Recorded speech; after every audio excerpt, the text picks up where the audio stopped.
from St. Louis, Missouri tonight as the Pirates embark on a three-city, nine-game road trip. And this evening, it's the first of three against the St. Louis Cardinals at Busch Stadium.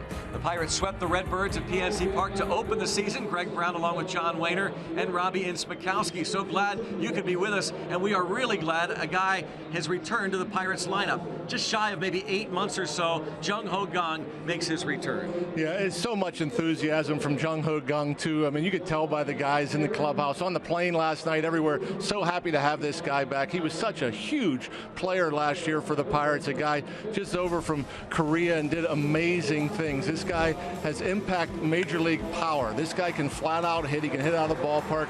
He's an all-around great baseball player. He can play anywhere in the infield. He can run the bases well. He does it all well, and he will be a nice shot for this Pittsburgh Pirates offense. 15 homers last year, 58 RBIs. He finished third in National League Rookie of the Year voting.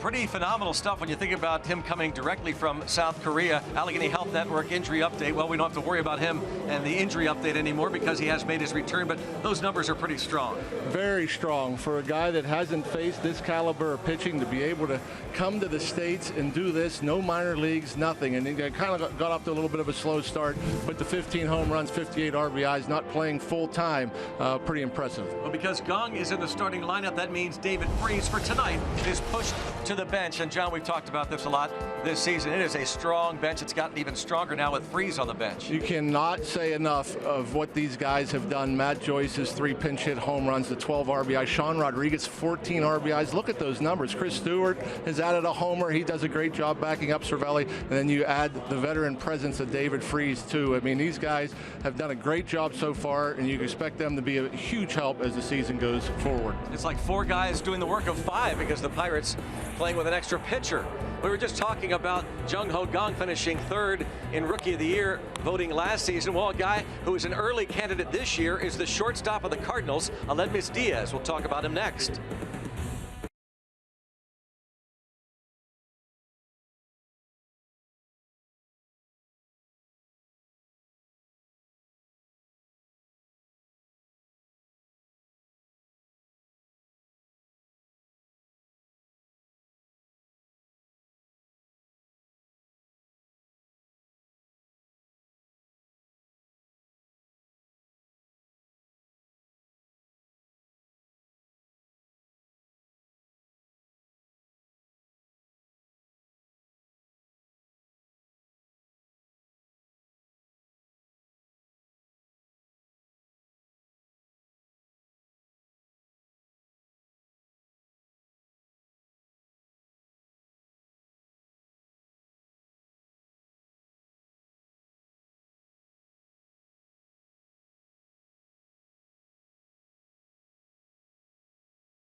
Lewis, the Pirates' first game here at Busch Stadium this season.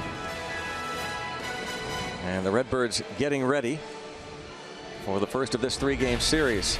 Aledmys Diaz, the Cuban defector. We were talking about Jung-Ho Kang a moment ago, how good he was last year. Diaz has been as good as anybody this year. He is second in the league in hitting. Another guy that the Cardinals bring up, nobody ever hears of, and goes off and has puts up great numbers. This guy has done it all. He's hit for power. He's hit for average, a 381 on the year. Almost half his hits have gone for extra base hits. You know, this guy only had 50 at bats in AAA last year. It's remarkable. Our Barrel Automotive League leaders there. You see second in the league in hitting and in the top 10 in a number of offensive categories. So it's up to Francisco Liriano to shut down this Cardinal offense. You know, a good start his last time out against the Cincinnati Reds, just 5 hits in 6 2/3 innings. A great start opening day against these Cardinals. He went 6. He got allowed just 3 hits. Did walk 5, but he struck out 10. Liriano had a couple so-so starts in between those two, but we're hoping for that Liriano, that crisp, good fastball and that good hard slider that we see, and he gets so many swings and misses off him. 13 career regular season starts against the Redbirds. He is 6-2 with an ERA of 2.40 lifetime against the St. Louis Cardinals. Getting ready for the first pitch here from St. Louis, Missouri. Andrew McCutchen, Gregory Polanco, and the rest of the Buccos trying to get back on track. Game 1 of the 3-game series is coming up.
On the year, will make his 6th start of the season.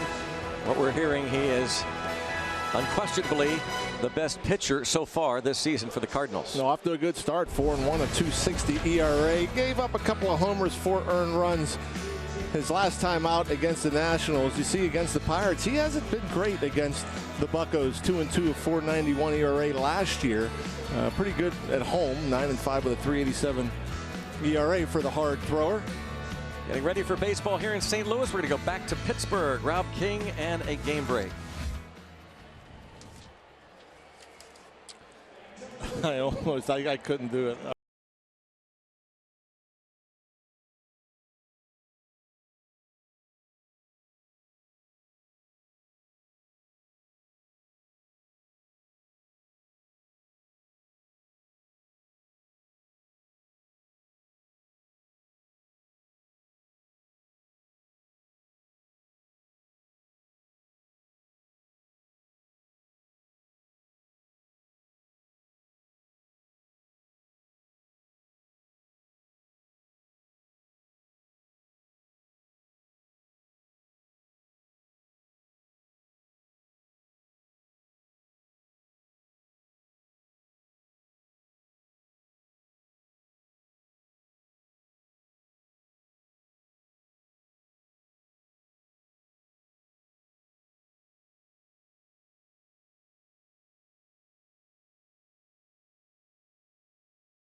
Common Heart, our featured band on Friday Night Rocks. It's my new favorite song. Yeah, I love it. I Awesome agree with stuff. you. That is pretty cool. What a voice. Outstanding. What a pitcher they have tonight for the Cardinals. Carlos Martinez has been outstanding, as has that man, Gregory Polanco. We're going to check out our RAV4 starting lineup. The Pirates at 15-13, trying to end a 4-game losing streak. It is John Jaso leading off, then Andrew McCutchen and Gregory Polanco hitting in the 3-hole. Starling Marte will hit cleanup with Francisco Cervelli batting 5th, and Jung-Ho Kang, it's opening day for him. Josh Harrison follows Jordy Mercer, Francisco Liriano, the Pirates starting 9. And Carlos Martinez, 14-7 a year ago, 4-1, a 2.60 ERA so far. The hard-throwing right-hander, not throwing as hard average-wise, just around 95 miles per hour. But you see where he's holding the opponents down to 184. The walks are down. And he's been very, very tough on right-handed batters. You know, they've been pitching up a little bit more with the fastball. Still has the good changeup and the slider to go with it. Making his 6th start, and perhaps that velocity down, maybe intentionally to help and improve those control numbers John was citing. John Jaso going to be leading things off. Jaso in a little bit of a slump. On the defense, Brandon Moss is at first base. Jed Jerko at second. Aledmys Diaz, the shortstop, with Matt Carpenter at third. Matt Holliday, Randall Grichuk, Stephen Piscotty in the outfield left to right. And of course, there he is, the Gold Glover, Yadier Molina, still going strong and hitting well over 300 this season. Oh, here we go. The Pirates and the Cardinals. After the Bucs swept the Redbirds in that 3-game series at PNC Park to start the year. Two very evenly matched clubs over the years as Jaso takes a strike. In fact, since the start of 2013, 60 matchups, 30 wins apiece. 30 for the Pirates, 30 for the Cardinals. The Bucs have outscored the Cardinals in that stretch 248-232. Pretty remarkable how evenly matched these two teams. Best two teams in baseball for the last several years. And a strike on Jaso. Hitless in his last 10 at-bats and only 3 hits in his last 26 at-bats. 2 of those 3 hits home runs. Martinez has given up 4 home runs.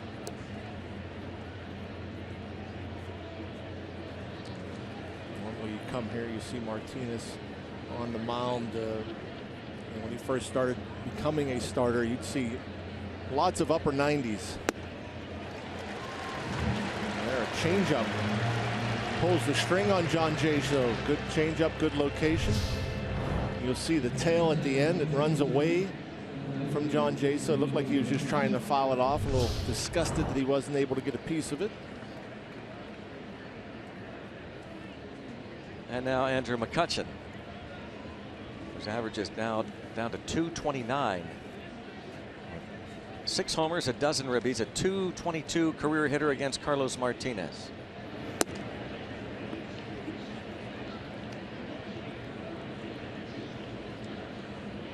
Looked as though McCutchen was going to go on one of those tears when he hit those home runs at Coors Field. But that was short-lived. He is frustrated, kind of boiled over the other day at PNC Park. And it was right about this time, maybe exactly a year ago, that he addressed his situation. And he is struggling mightily at the beginning of last year as he grounds out 6-3. And he said he took it upon himself that it was going to change, and it did. No, it's going to change. There's no question that Andrew McCutchen will get hot again, and he'll be where he is at the end of every year with the MVP-like numbers. Here is Gregory Polanco hitting third for the first time this season. 6 for 15, or a .615 average rather, against Martinez. 8 out of 13 at bat, so he's in that 3-hole with Freese out of the lineup and with Kang back. For now, Kang hits 6th, and Clint Hurdle wouldn't commit to just beyond tonight as to whether this is long term for Polanco. He said we'll see how it goes.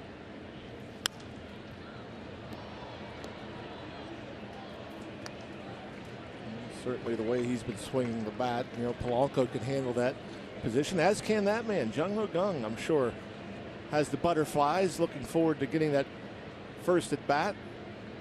His interpreter, H.K. Kim, next to him, and yep, 1, 2, 3. Couple of strikeouts for Carlos Martinez. Here comes Francisco Liriano.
Back at third base. Tip of the cap to Chris Maloney, the third base coach. Check out the St. Louis Cardinals starting lineup against Francisco Liriano. The Cardinals are 15-14. And it's Matt Carpenter, Stephen Piscotty, and Matt Holliday. Holliday 346 lifetime versus the Pirates starter. Brandon Moss, it's cleanup. Yadier Molina behind the plate. Randall Grichuk will follow. Bottom third, Jed Jerko, Aledmys Diaz, and Carlos Martinez. And for Francisco Liriano, 2-1, a 386 earned run average, 5 starts, 28 innings, 5 homers. Opponents hitting just 233. And when he has that slider going, it's about as unhittable pitch as there is in the big leagues. Hitters hit just 114 against it.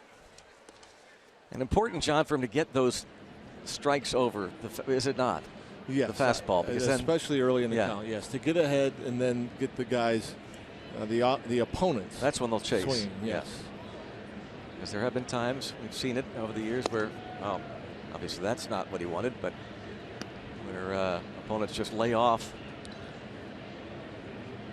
And it not throwing seems, strikes. Yeah, this year it seems like the teams have been way more patient against them.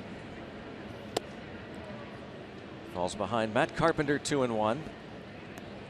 And, nothing more telling about than all the walks. 17 and 28 innings, and that's after walking nobody his last time out. John Mabry, the hitting coach, there on your screen, and a strike. It's now 2-2 on Carpenter, hitting .240, 3 homers and 17 RBIs.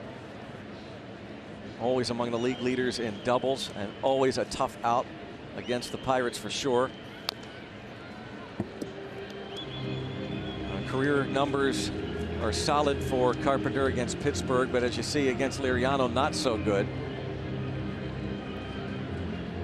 Liriano is so tough to hit, especially for the left-handed batters. I can't imagine as much trouble as he gives righties, and normally teams stack the lineup with right-handed batters. Cardinals with just 2 lefties in the lineup tonight.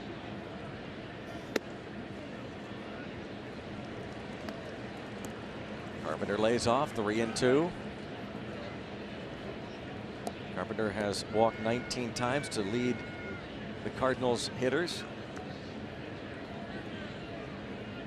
And He's in the top 10 in that department. A little broken bat. Base hit.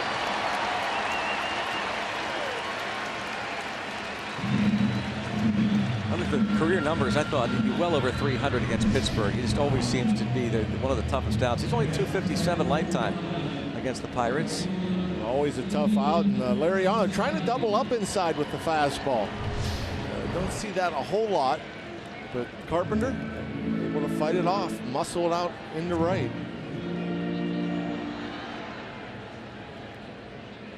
Here's the Stanford product, Stephen Piscotty.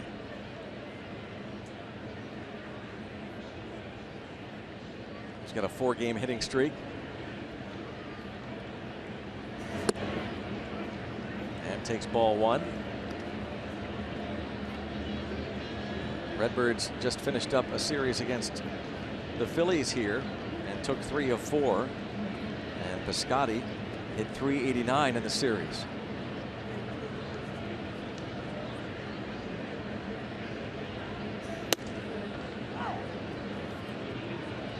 Ball 1 strike. Mike Estabrook calling the balls and strikes. Dana DeMuth is the crew chief. He's at first. There he is. Greg Gibson at second. Ed Hickox at third. 1 ball 1 strike on Piscotty with Matt Holliday on deck. 2-1.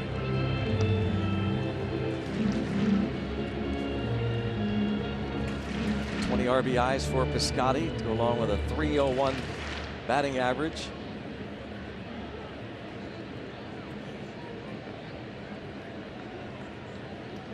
Liriano's career ERA of 2.40 against the Cardinals, the lowest among any active pitcher against St. Louis lifetime. There's a good changeup. Piscotty out in front. Slider is as good as any. The changeup, see the downward movement. It looks to a hitter like it's thigh high middle, and it just dies and runs the other way almost like a screwball.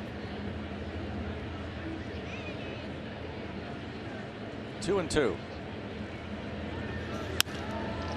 Just foul.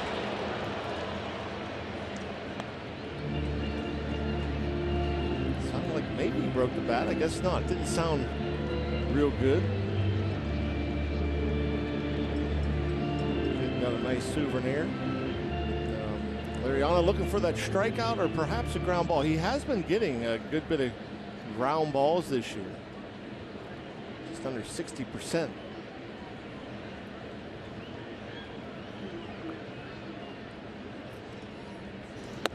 Struck him out looking.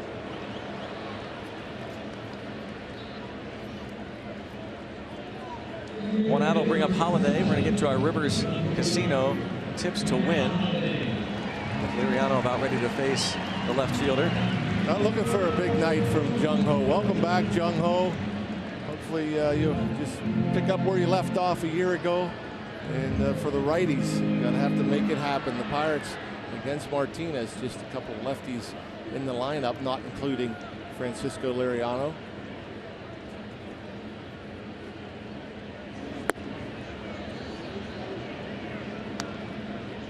Showed you the strong career numbers for Matt Holliday versus Francisco Liriano. This year Holliday at .253.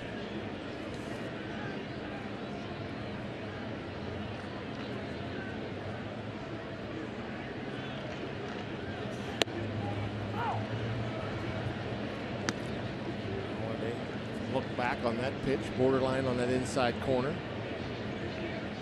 Close to the same pitch that got Piscotty. 1-1 on Holliday.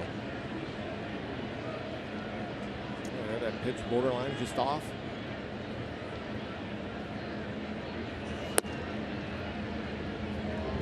That fastball misses badly. Holliday originally was going to be playing a lot of first base. And at the start of the season, in fact, the very first game of this year, Holliday at PNC Park was the starting first baseman, but then left fielder Tommy Pham came up with an oblique injury, and Holliday went out to left, and he's played mostly left field since. So even though it's a lefty starter, Brandon Moss is at first base tonight for the Cardinals. Matt Adams had to leave the game the other day. Right quad tightening up on him. Caused him to miss much of last year. They don't expect him to go on the disabled list just day to day.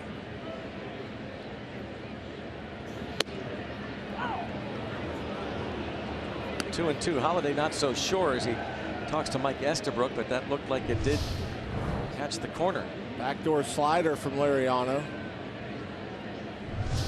Up in the zone, but right on the outside edge.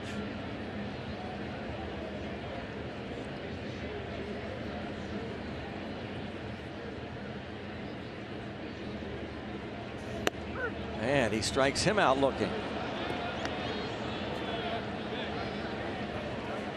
Scotty called out on strikes, and now Holiday. Holiday can still hit. He's still dangerous, but look at these pitches. Not a whole lot you could do with any of them. I mean, that's... How about back-to-back? Yeah. Those two pitches. Yeah, on that outside edge and then the inside edge. And you saw the late movement. That pitch started in off the plate and had the late tail that caught the inside corner. So it's Brandon Moss. Off his foot. Has the protective gear on that right ankle. I don't think it hit the pad. I think it hit the foot. Yep, right on top. Ouch.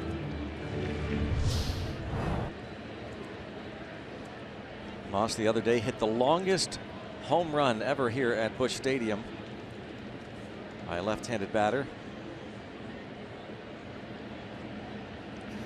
Went an estimated 462 feet. I did not check with Bob Walk on that to see if he confirms it, but that was the estimated. Yeah, the estimated distance. Yeah, which is what they've been doing for a lot of years. They said that ball was still climbing when it hit the second deck down the right field line. Didn't want to, but did on the appeal. And Hickox says Moss offered. Ball hit that that sign right there, and it was still climbing. That's a long way, and it was still going.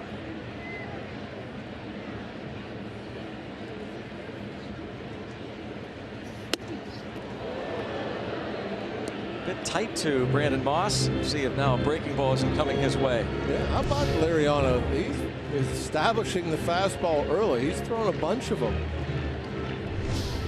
Wants these hitters to think about getting geared up and ready for that fastball, which should make the secondary pitches even better. Those numbers against lefty pitchers so far, real good for Moss. He strikes him out looking on the fastball after the hit to Carpenter. Piscotty, Holiday, Moss called out on strikes by Liriano.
Taking on the Cardinals here at Busch Stadium. I'm Robbie and Smikowski. Every 5 days, we watch Gerrit Cole take to the mound and pitch with a lot of passion. And that passion for Gerrit Cole extended beyond the baseball diamond, as a couple nights ago he attended the Pittsburgh Penguins game, wearing the Sidney Crosby jersey and all, loud, put on the Jumbotron, cheering, getting the fans fired up. We love that kind of passion. And then he had a conversation with an usher. Now, many reports said that Gerrit was being, let's say, getting his wrist slapped. That is not the case. The usher in that situation just told Gerrit very simply, just, you can bang on the glass as much as you want, just don't hit on this part of the glass, because that partition has a spring in it that can be loosened and could cause the partition to come down at any point in time.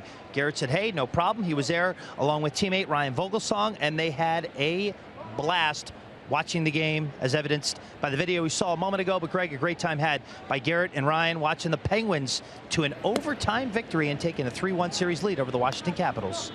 That was so cool to see, Robbie, and glad Robbie cleared that up, because some people thought that he was getting his wrist slapped. But that gentleman just telling Gerrit, not on that particular part of the glass, but you can pound on the glass. Boy, he was passionate. You saw Ryan Vogelsong next to him, and crowd fired up to see Gerrit Cole at that Penguins game. He joined a handful of other Pirates that were out at Consol. And there's a base hit for Starling Marte to start the second inning.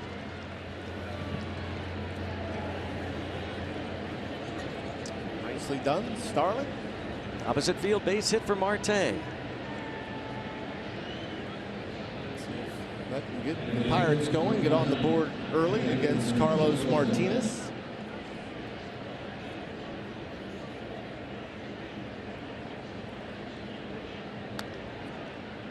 Cervelli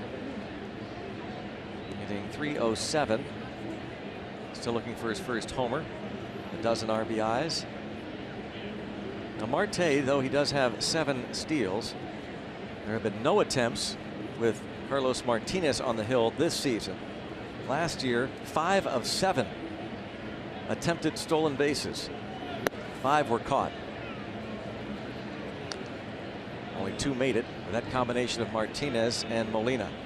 Ball 1. Certain pitchers are so good at slide stepping and getting the ball to their catcher quickly. And when that's the case, there's nowhere for you to go. I mean, Molina can shut down the running game with that quick release and strong arm, but if he has a pitcher that can get the ball to him quickly, guys aren't going to attempt it. Well, he shut it down. He wanted to, and then called it off, and Molina gets a kick out of it. I don't know if there was a slip or if he just didn't get a good enough jump and decided to stop. That didn't look like a slip. It was just not a good jump, and that's what good base stealers do. I mean, they can go out there and they can try to steal a base every time, every pitch, and you know, if you don't get a jump, just shut it down. Get a jump, go ahead.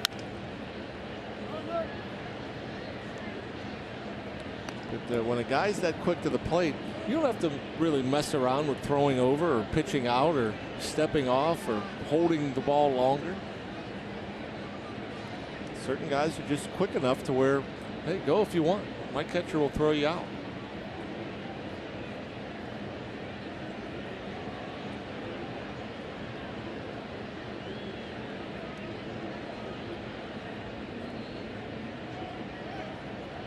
Again, looked like he wanted to go and shut it down.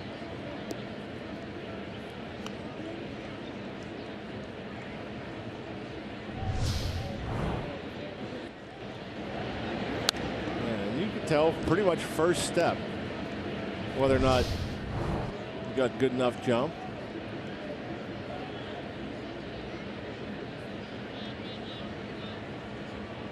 One ball, 2 strikes on Cervelli.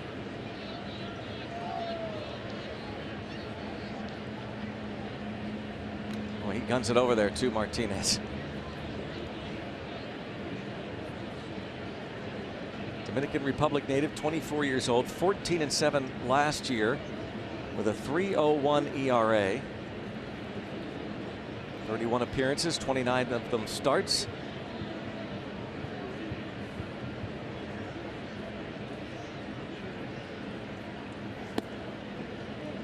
Now 2-2 on Francisco Cervelli.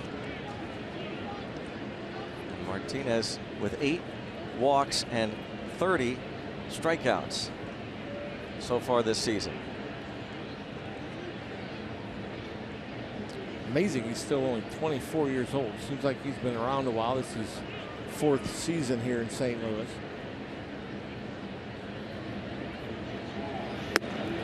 Molina, safe. A stolen base.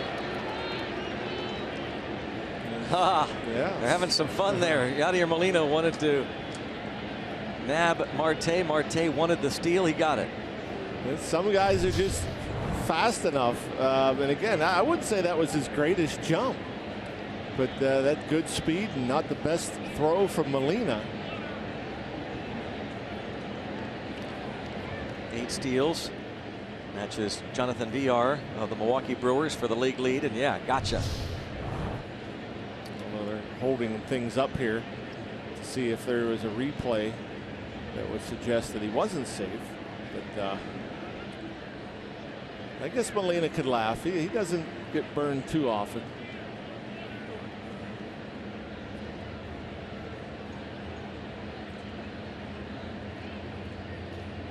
Here's Cervelli.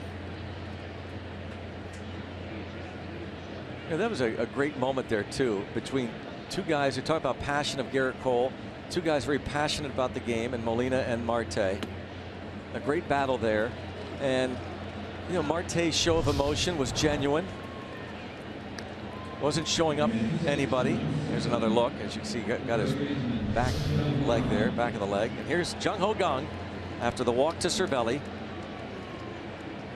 This will be his first at-bat since the injury, September 17th of last year. It's the Chicago Cubs. So close to 8 months since his last major league at-bat. Got 40 ABs at his AAA stint, 13 rehab games for Indianapolis. .287 hitter last year with 15 homers, 58 RBIs, and hit .333 against Martinez. And this is going to be a double play, you would think.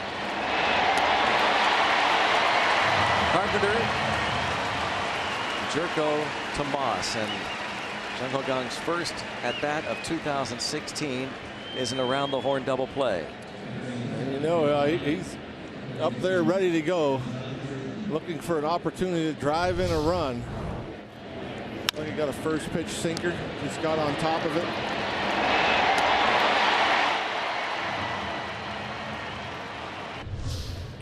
Like he was running pretty good.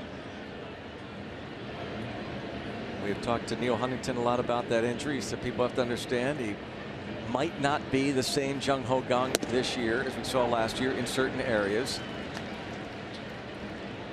The first step explosiveness, Neil Huntington pointed out, might not be there, and he's going to need more time off. That's why David Freese is going to be available and will still play a lot of third base. Josh Harrison, 1 ball, 1 strike. There's the former Cardinal. A lot of people around the Cardinals organization asking how come he isn't in the starting lineup. Fans would love to have seen their hero, and everybody predicting that once he is announced, maybe as a pinch hitter tonight or in the starting lineup, perhaps as early as tomorrow, that he will get an ovation that, well, we haven't seen around here for a while. They just love David Freese, of course, the big hero of the 2011 postseason. They'll tell you they top 10 all time. Yeah, I mean, popularity. Fan favorite.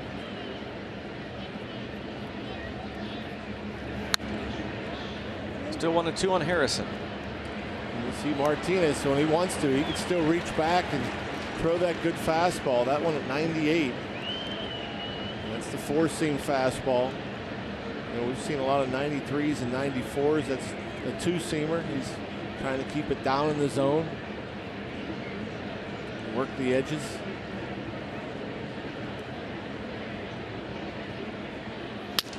Little broken bat, gonna produce a run. Josh Harrison brings home Marte. 1-0 here in the second. So good at that. He just has a knack. He has a knack for putting the ball in play, finding holes. He's a free swinger. Everybody knows that he doesn't walk a lot, but he can put bat to the ball. And when you can battle with 2 strikes, look where that pitch is. That's a foot off the plate. And Jay, what he does so well is he gets loaded, he gets his hands back, and if that pitch is down and away like that, he can just keep the hands back long enough. Transfers his weight over the front side, and he's just able to wave that wand and put it in play. Jordy Mercer takes a strike. How about Josh Harrison? This is the Pirates' 29th game. He is the Pirates' leader in runs batted in. No 16 ribbies. 9 of them have come with 2 outs. Wow. And he's a guy, again, he's a free swinger, but he's also a bad ball hitter. He can take and get to pitches that are off the plate and do something with them. Probably more so than anybody else on the team. I mean, it's Freddie Sanchez like. We saw Freddie Sanchez do it all the time.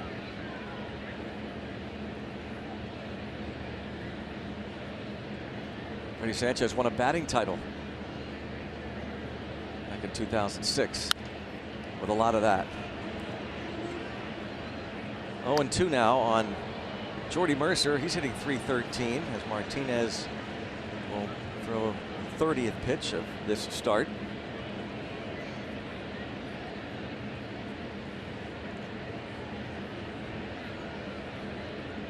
Marte started it with the base hit to right and stole second, and then Cervelli walked. It was such a big lift for Martinez to get Jung to bounce into that double play, and so discouraging after you work hard to get the big 5-4-3 DP that you give up that soft single that brings in a run. And maybe you see a little bit of the frustrations of the still relatively young Carlos Martinez, as John mentioned, 24.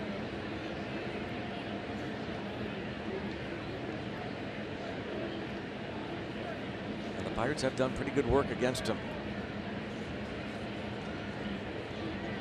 There goes Harrison. This is toward right, and Piscotty, a little bit of battle perhaps with the lights, but makes the play. The Pirates take a 1-0 lead on the Josh Harrison 2-out single.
Brought to you by Allegheny Health Network.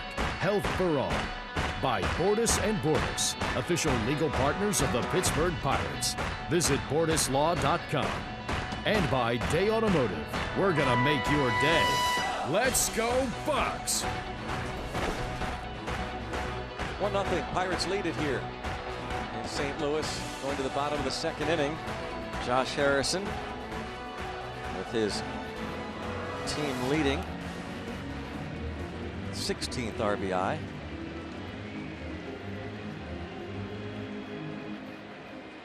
Yadier Molina, .323 batting average for the 33-year-old veteran.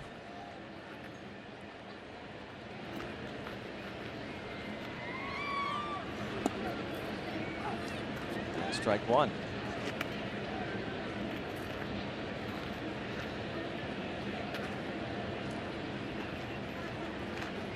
Molina will be followed by Randall Grichuk and then Jed Jerko. Tap toward third. Here's Gung's first defensive play. Can't find the handle. And safe at first.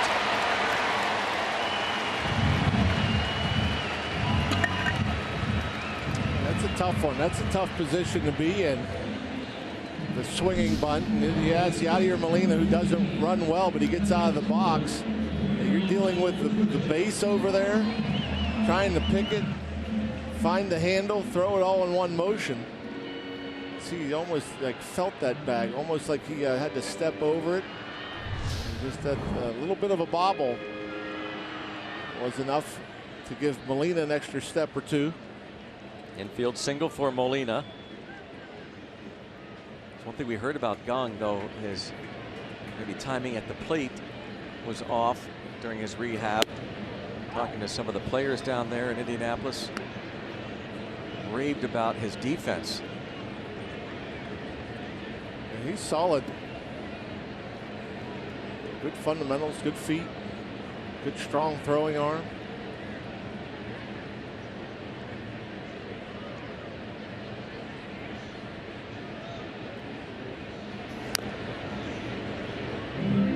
Liriano out in front of Grichuk, 0-2. Grichuk hitting 182.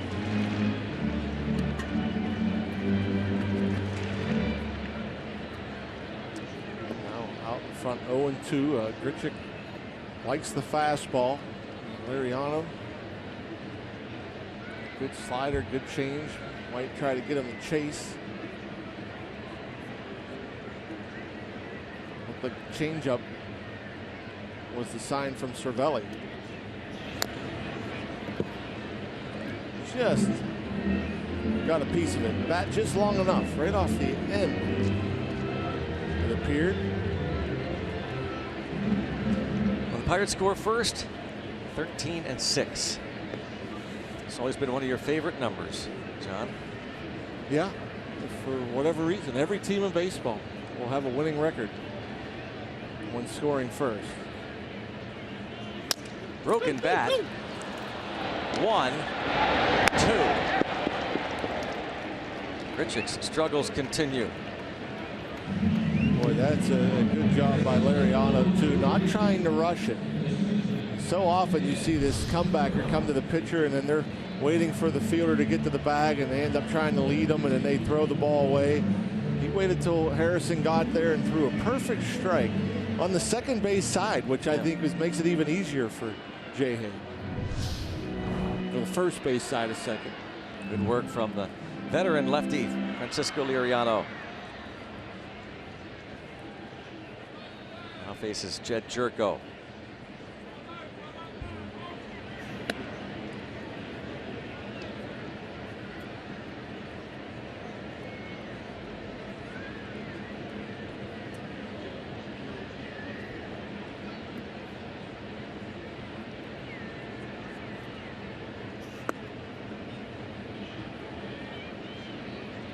Ball's behind him, 2-0.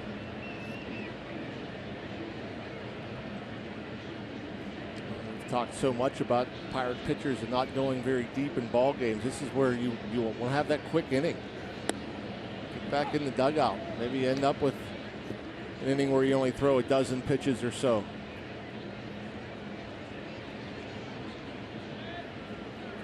No question, that's what pitching coach Ray Miller wants.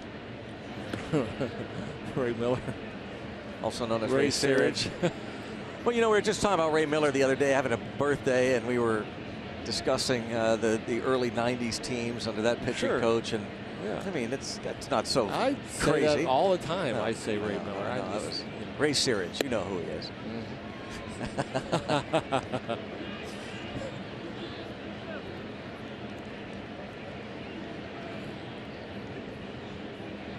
Come on, Frankie.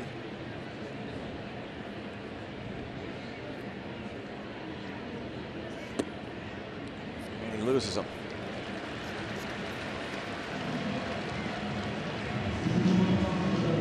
First walk. Pirates thank our active and retired military with a military discount brought to you by Icy Light. Ticket discounts available for Sunday through Friday games. Military and their families save up to $10 on tickets. Find out more at pirates.com/military.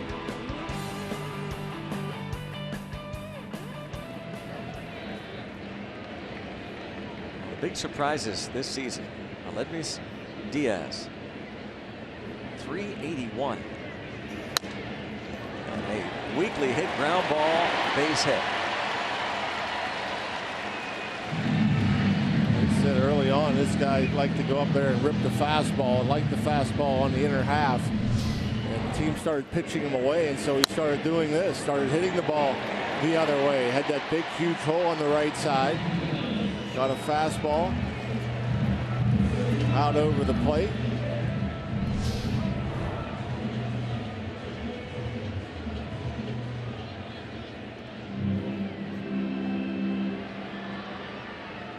Here's Carlos Martinez. He has 3 hits and 13 at bats with 3 ribbies.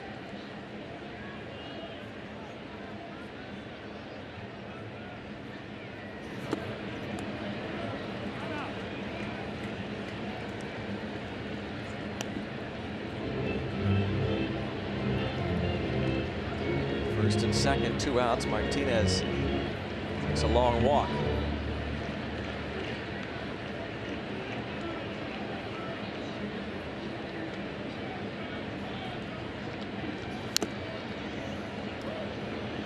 And it's 0-2.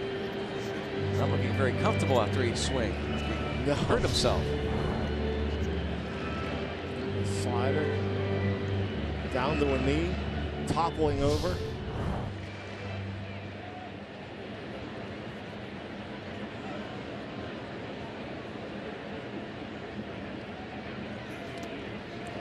Got him swinging. And that'll be it. That is number 4 for Liriano. A couple men left on base. Pirates have a 1-0 lead after 2.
Major League Baseball and the Major League Baseball Players Association jointly announced that the two-game series in San Juan, Puerto Rico between the Bucs and the Marlins, which had been slated for here in Bithorn Stadium, has been relocated to Miami Marlins Park. Okay, those were scheduled to be played on May 30th and 31st. Now, the Pittsburgh Pirates did say that we are saddened by the circumstances in Puerto Rico and elsewhere that led to this decision. We are hopeful that the public health institutions can quickly eradicate the health risks that are regrettably affecting the Puerto Rican people, and that includes Yadier Molina, who sent out this Point Park University tweet earlier today. Basically, we're going to see it right here. Go visit my beautiful Puerto Rico. Still don't understand why MLB canceled the games down there. Wow. We don't know what the future holds for the series, and maybe a future visit for the Pirates, Greg. But unfortunately, it will be a 4-game series in Miami rather than 2 in Puerto Rico and then 2 in Miami. And now Francisco Liriano. It's a charge into one, and in right center it is Piscotty. 1 pitch, 1 out. Yadier Molina sending out that tweet, and well, I mean, I guess I should ask Robbie this question. Molina's tweet says doesn't understand why Major League Baseball canceled. Is that what the release said? Oh, it's Major League Baseball and the union, Players Union. They voted, and according to Garrett Cole today, the Pirate players voted unanimously, and we understand the Marlins players voted unanimously. So it's a bummer. Yeah, it really is.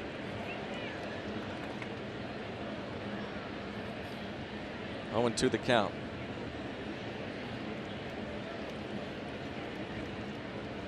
John Jaso.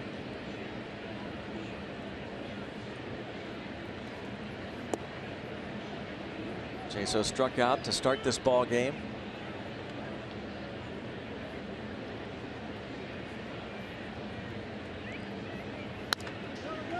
And Jaso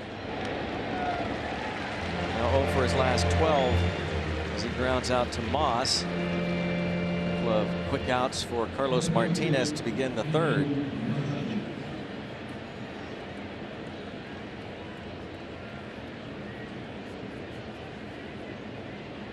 Martinez had a 1-2-3 first. Gave up the run in the 2nd on the 2-out infield hit by Josh Harrison.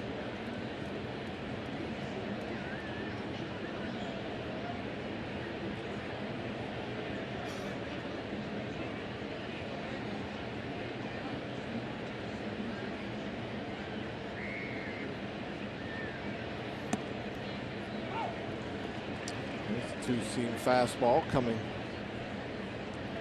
in on Andrew McCutchen.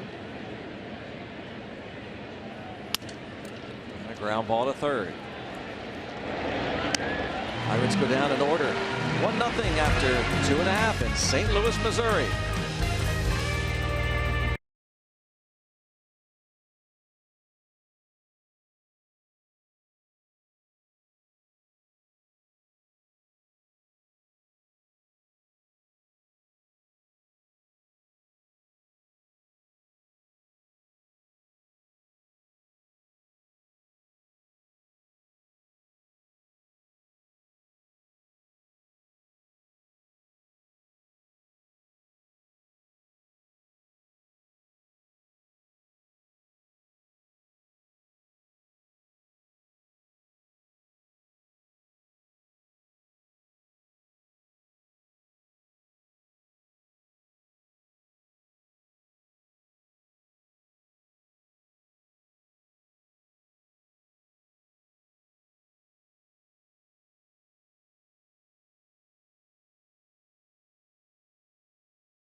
Pirates baseball. Starling Marte cranks up the radar guns.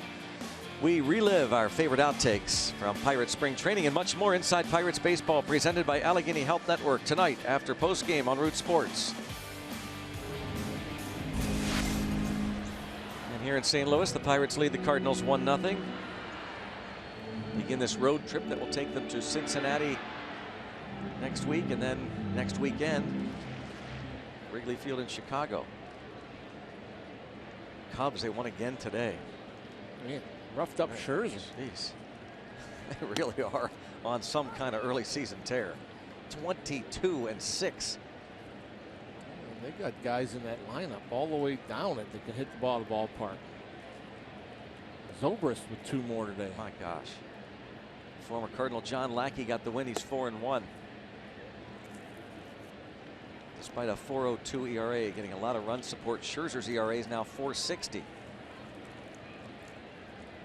Top of the order, Matt Carpenter. Singled on a 3-2 pitch in the first.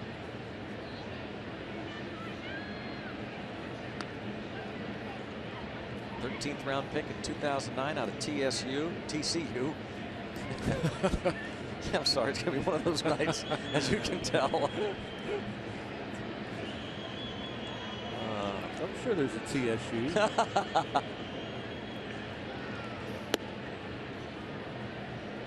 Texas State, Tennessee State. Sure, yeah. Still not where he went. Thank you, though, John.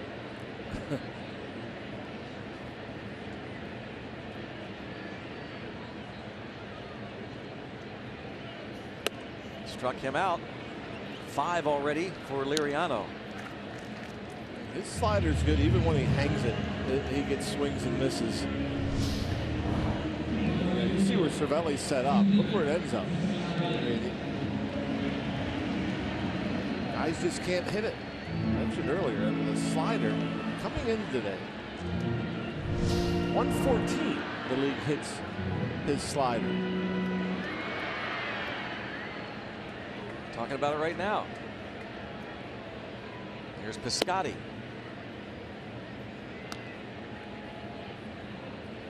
Ray Searage smiling alongside Nick Leyva.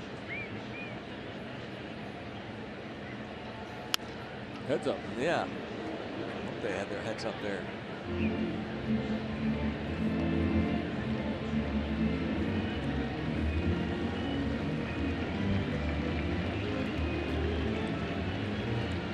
Netting in front of that dugout, but not in front of the steps. That thing came right through the step area, scattering the coaches. There is Francisco Liriano. Whoa, look out, safe at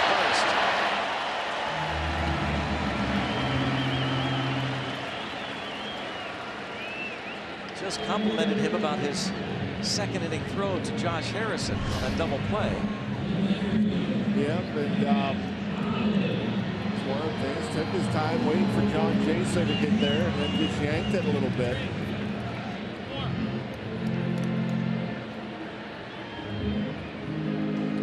You see Piscotty there, he wasn't running hard, but he was running. Yeah. You know what I mean? Yeah. And so there's a difference. So some guys will just put the bat down and barely move. Yes. You know, barely a jog. Yeah. And where you might be able to recover and get the base. But you just go 3/4 speed, you never know.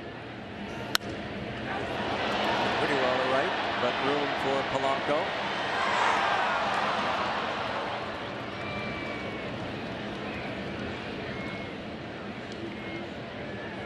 Holiday is retired.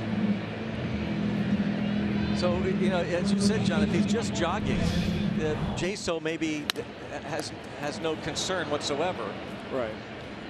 But at least, or tossing the bat aside and walking, I should say, he was in a decent jog there. But as you said, at least he was doing that. Yeah, I mean, a lot of guys don't run that fast on a grounder to anywhere in the infield, let alone the pitchers. Back, you know, comebackers at a mound, we rarely see guys get halfway down the line. E1, by the way, Liriano charged with that error. Pirates, that's their 24th error. Only the Cardinals have committed more miscues with 25.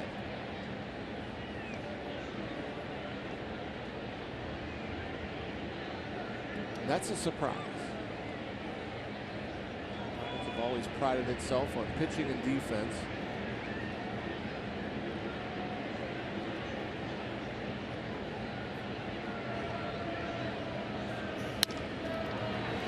There's a shallow right. Josh Harrison to make the play. Here it doesn't cost Liriano. 1-0.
For the Toyota RAV 4th inning, the all-wheel drive RAV Hybrid has performance that will make you rethink hybrid.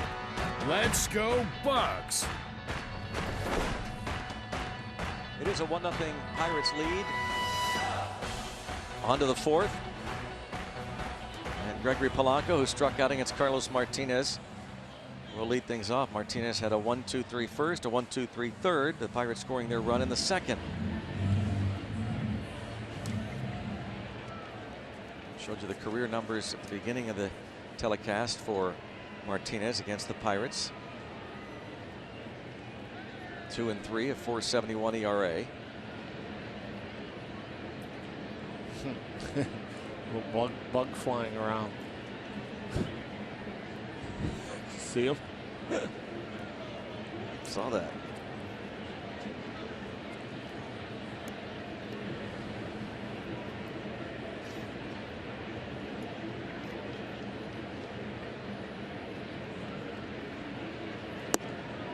Polanco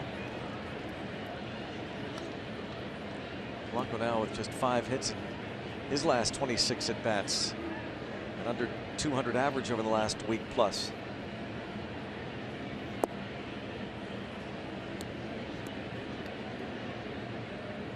Still, the Pirates leading the National League in hitting at 282. Almost since day one of the start of the regular season, they were leading all of Major League Baseball. Batting and on base percentage. Still impressive. 366 on base percentage to lead the senior circuit. 2 balls, 1 strike. Yeah, the offense hasn't been much of a problem, except for there's been a couple ruts with runners in scoring position, opportunities that Jeff Branson's Pirates couldn't cash in on. And really, except for the Cubs series. Yeah, and earlier in the year. 2, 1, and 2 runs this past 3 at PNC Park. And a leadoff walk, frustrating Carlos Martinez. That's the second free pass he's allowed. We invite you to sign up for the annual Pitch for Hope Women's Baseball Clinic on May 22nd, led by Pirates coaches. Packages include clinic access, a game ticket, and a private brunch and raffle. Proceeds from from the clinic will benefit a Glimmer of Hope Foundation. Visit pirates.com/pitch for hope. Jung-Ho Kang getting ready. Cervelli is on deck and Kang now in the hole. Marte singled to start the second and stole second.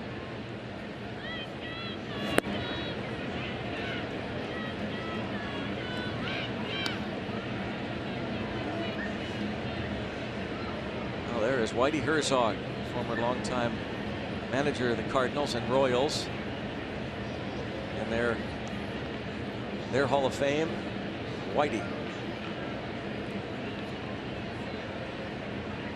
Takes it quite a few games during the course of the season. Another broken bat. Another hit.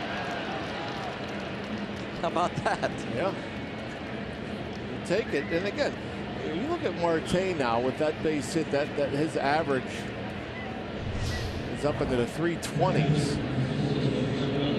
And he really hasn't been locked in yet. He just gets his hits. Yeah. Manages to throw it out there, whether it be a infield ground ball that he beats out or a fister. And every now and again you'll see the big hit, the long ball. But, 2 hits off the fastball of Martinez, which has been hard to do this year. Carlos Martinez has held right-handed hitters to a 136 average.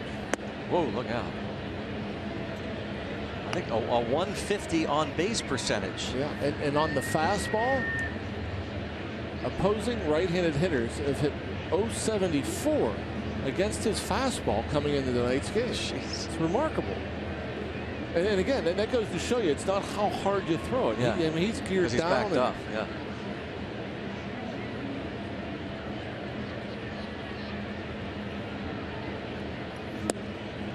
Two and 0. He walked Cervelli in the second. Look at that. That's remarkable. Even better than Jake Arrieta.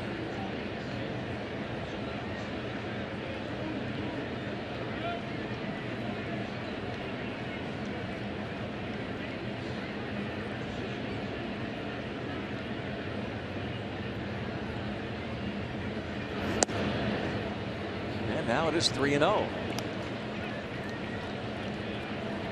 It's one thing you've seen Martinez get frustrated in the past. And now he knows he's in a pickle. Nobody out. In danger of loading the bases.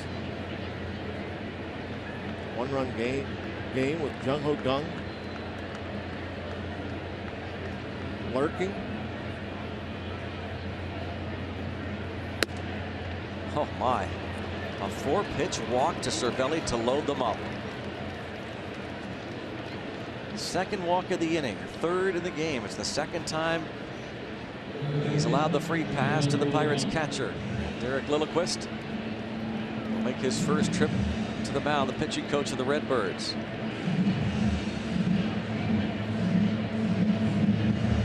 Walks have not been much of an issue. He's had just 8 coming into the night, 34 2/3.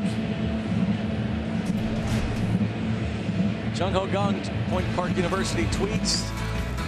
The fans are looking forward to your return as well. Welcome back, Jung-Ho. King Kong back, and it feels so right. Jung-Ho Kang is officially back. What a wonderful day. Hashtag the Kang Show.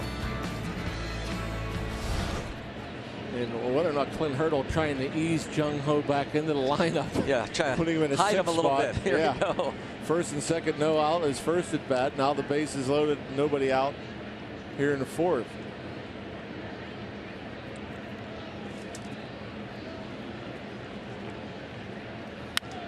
Popped it up. Infield fly. And one away. Kang. A couple of quick swings against Martinez. Has bounced into a double play. Now pops up with the bases loaded. And Jung-Ho is such a good fastball hitter. And you know, if you talk about timing and how long does it take for him to get up to speed. The one thing with Jung-Ho that you think that the fastball would be the pitch that he'd be able to attack and hit hard, and he might have some adjustments to make on the slow stuff. But Martinez again with that good two-seam fastball where he's giving everybody fits with, especially right-handed batters. He gets Jung-Ho on 2 sinkers, 3 outs. Now he could get 2 outs and out of the inning if he can get Harrison to put the ball on the ground. Jay had the infield hit past the mound that brought in Marte in the second. And Molina out. He has from day one taken Martinez under his wing. Martinez, who when he first got to the big leagues wore number 44 but switched to that 18 to honor his late friend, former teammate Oscar Taveras, who was tragically killed a couple of winters back. And now Molina is asking for the trainer.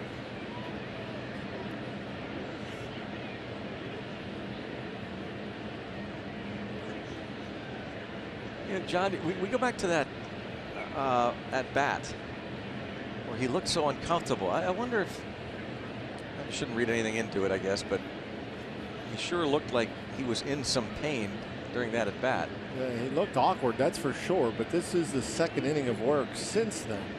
I mean, he did land on that right arm as he kind of toppled over the plate. And they're going to go to a reliever. That is something the Cardinal fans do not want to see. Well, that's some bad news. Boy, oh boy.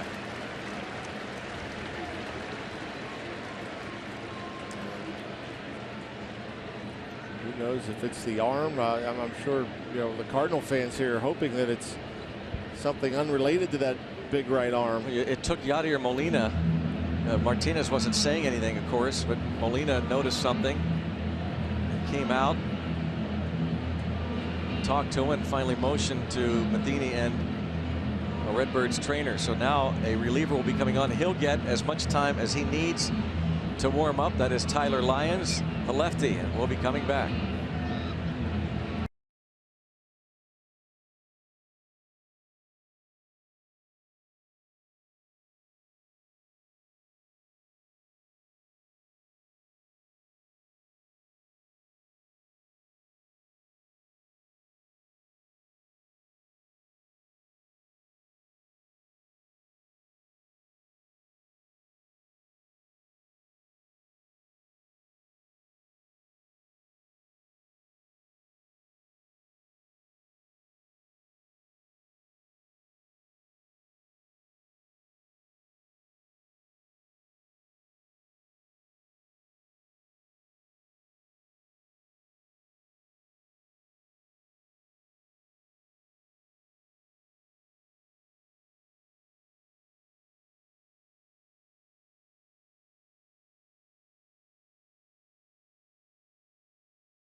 Is presented by the authority of the Pittsburgh Pirates and may not be reproduced or retransmitted in any form. And the accounts and descriptions of this game may not be disseminated without the express written consent of the Pittsburgh Pirates. Derek Lilliquist, the Cardinal pitching coach. Has to be a lot of concern right now for Carlos Martinez, forced to leave for some injury. We're not aware of it, but we don't know. We're just wondering did this second inning at bat have anything to do with it? Now he did pitch a 1-2-3 third. Yeah, very quick 1-2-3 third. Who knows? I mean, we can only speculate whether or not it's arm or something else. Maybe tweaked something and somewhere other than the arm on that swing as he toppled over and gives way to Tyler Lyons, who's without a record but a .540 earned run average. Has thrown 10 innings and 8 appearances. 3 home runs. Opponents hit .270 against him. Pirates saw him last year. Yeah, he had one outstanding relief appearance after the Pirates beat up Lance Lynn. August the 13th, he came on and pitched 5 1/3 innings without allowing a run against the Pirates. That was a game that Liriano actually started against Lance Lynn and got the win, despite Lyons' efforts. The game was pretty much out of hand by that time, but he certainly shut the door and gave the Cardinals at least an opportunity to try and come back. And now he enters in a bases loaded situation, one where he was certainly not warming up and expecting to pitch. He says he's ready. And Tyler Lyons will face Josh Harrison. And behind in the count, 1-0. Lyons not a very hard thrower, averages about 90 miles per hour, throws a slider and a changeup to go with the fastball. First pitch swinging and out of play. See the changeup grip in his glove before he delivered that one to Josh. He left it up in the zone, got away with it.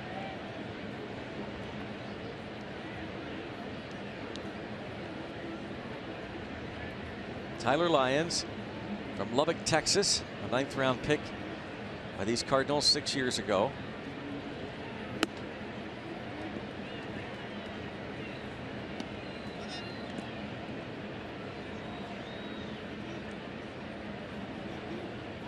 There we see the runners at third. It's Polanco. He walked. Marte, the broken bat single at second, and Cervelli is at first. He walked.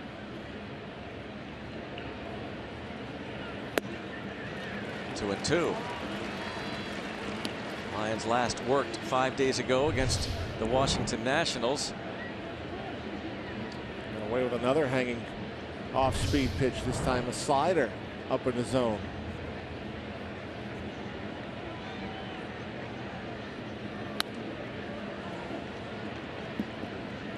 I remember there being some deception. Lyons pitching to the Pirates a year ago, also got a start against the Pirates at the end of the year.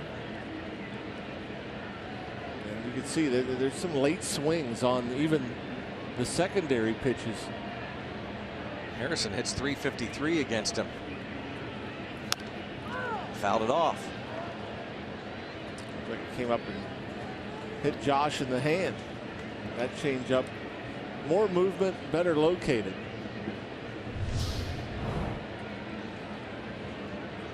See the top hand coming off the handle of the bat.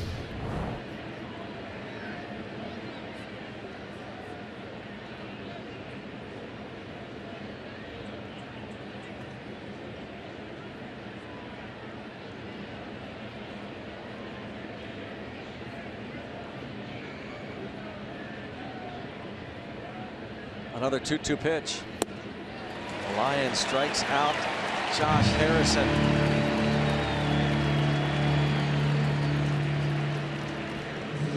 And maybe the best changeup of them all. Ball just looking like it slowed down as it neared home plate. Jay Hay was out in front. It's up to Mercer now with 2 outs.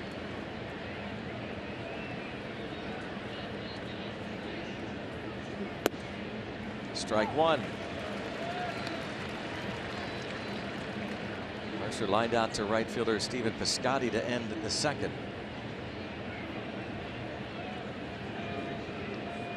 Lions is 1-2 lifetime against the Bucks with a career ERA of .288. Pitched in 2 of the 3 games in Pittsburgh to open this 2016 season. The career numbers.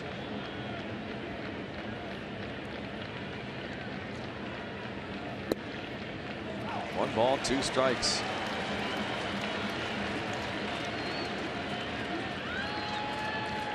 See Jordy's numbers there against lefties.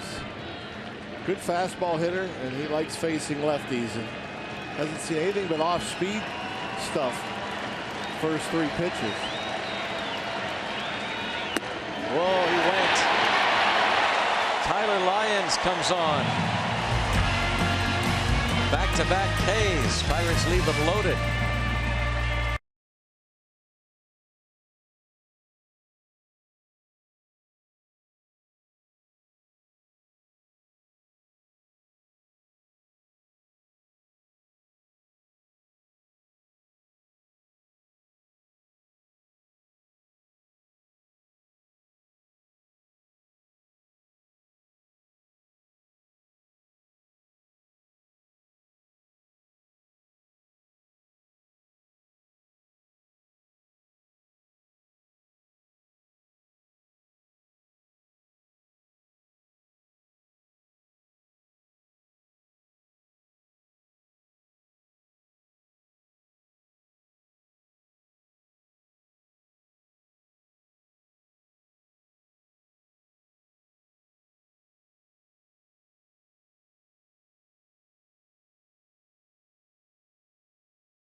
And my 3rd birthday.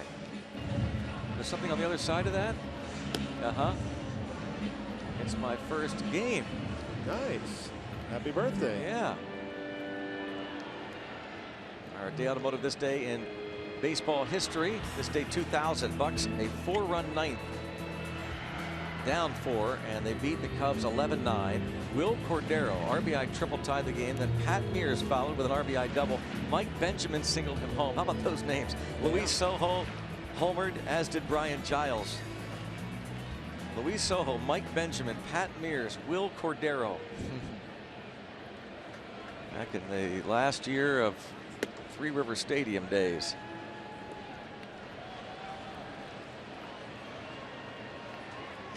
At Wrigley Field, an 11-9 win for the Pirates.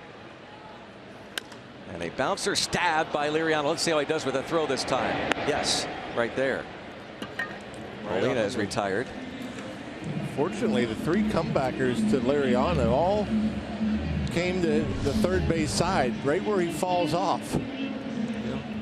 Perfect. He's kind of facing towards the third base bag.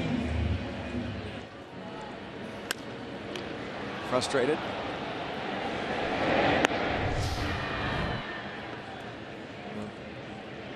You have to guess of the guy like Molina. It's so important to a pitching staff, and I'm sure cares. Oh, he somehow beat the shift with 3 infielders on the left side. Grichuk singles with 1 out. Molina, you know, I'm sure friends with these starting pitchers, and not only frustrated with the at-bat, but probably frustrated with the injury to Martinez. As you see the room there between Jordy Mercer and Josh Harrison, and ball perfectly placed between the two. Grichuk hit into a 1-4-3 double play in the 2nd, but singles with 1 out here in the 4th. Batter Jed Jerko walked in the 2nd.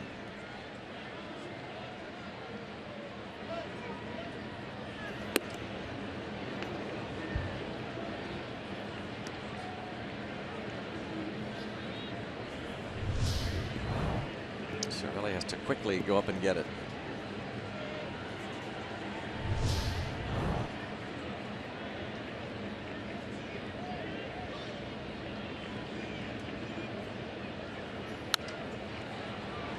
play. Just going back to this date in Pirates history, May 6, 2000. The winning pitcher, and he might be watching. I know he lives in West Virginia and has gone to ball games over the last few years. Jeff Wallace was the winning pitcher. Mike Williams earned the save that day. Also pitching Jose Silva, Jose Parra, Scott Sauerbeck, and the starter was Jimmy Anderson. Names of the past. Yeah. I did not know Jeff Wallace lived in West Virginia.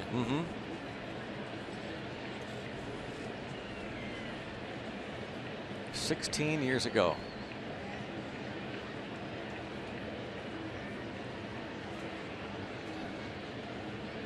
One and one. Speaking of West Virginia, Morgantown native at the plate.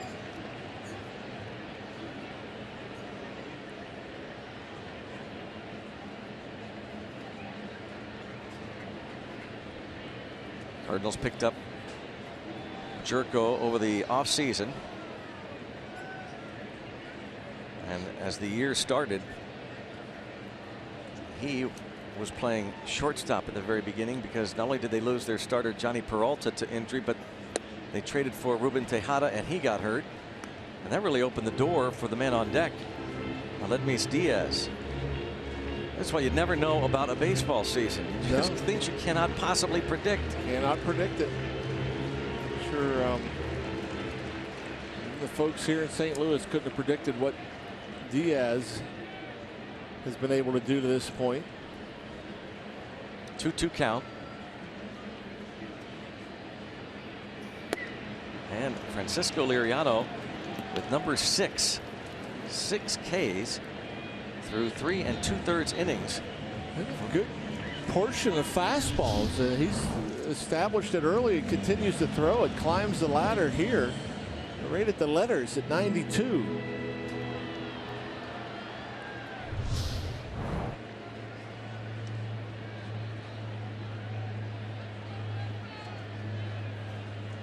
Look at the amount of fastballs there. 58 pitches, 60%.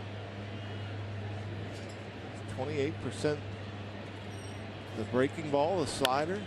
Hit hard at Gong. A little bit of a stumble. And on to first, a low throw, and Jaso makes the play.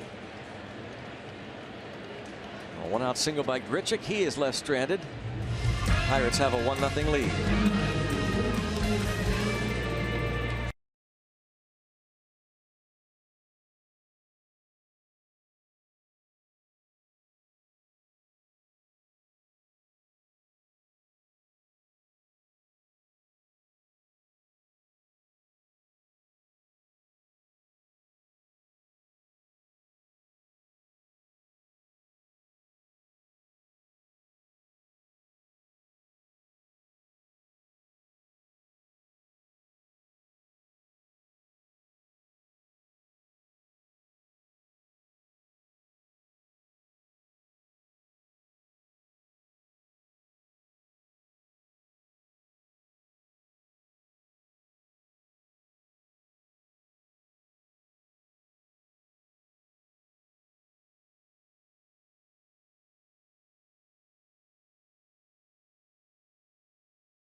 Great plays over the last couple weeks.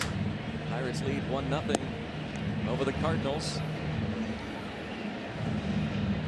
PMC scoreboard as we go to the 5th. Tyler Lyons got out of that big jam, came on with 1 out, inherited a 1-0 count as Carlos Martinez forced to leave with some injury or illness.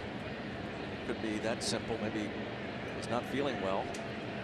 But Lyons then struck out Harrison and Mercer and now faces Francisco Liriano, who came in with the top batting average in all of baseball amongst pitchers.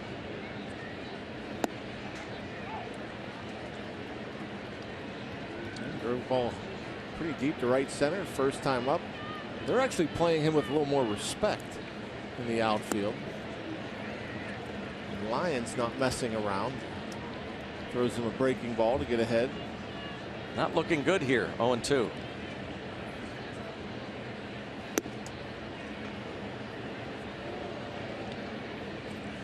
They give silver sluggers to pitchers. Yes, right? yes.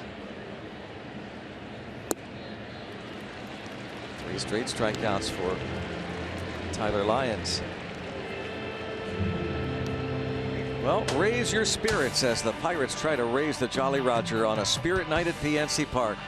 Enjoy a 90-minute Spirit tasting in Club 3000 and then catch Pirates baseball in a luxury suite. Join us for the next tasting on May the 18th when the Pirates take on the Braves. Get your tickets at pirates.com/spirits. And you can wear what you want, I guess.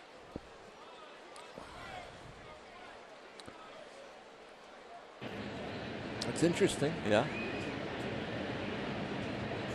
Was that like hot dog and ketchup or something? It was definitely a hot dog. Uh-huh.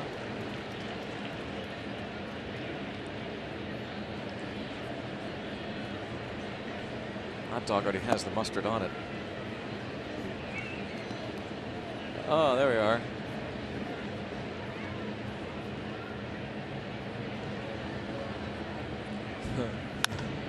And Jaso just can't get it going. He's 0 for 3.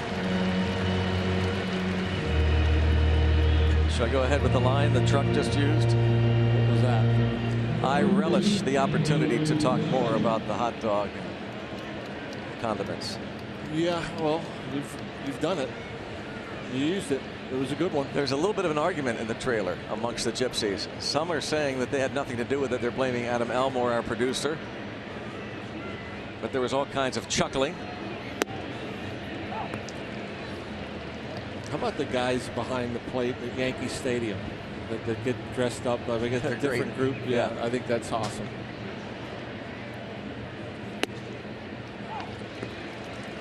Oh, and 2.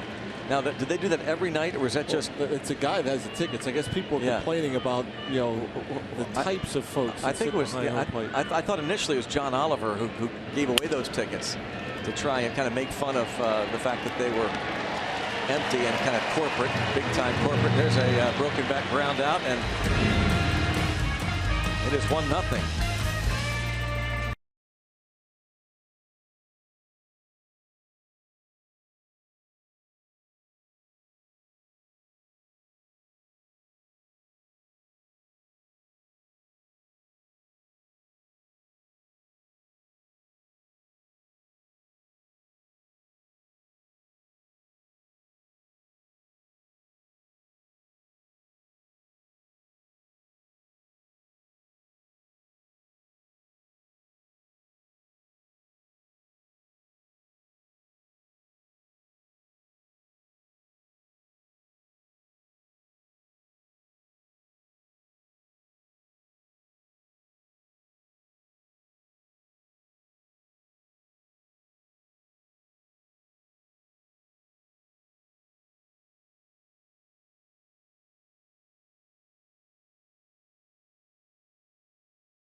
Pirates baseball on Root Sports is brought to you by the Chevy Equinox and your Western PA Chevy dealers.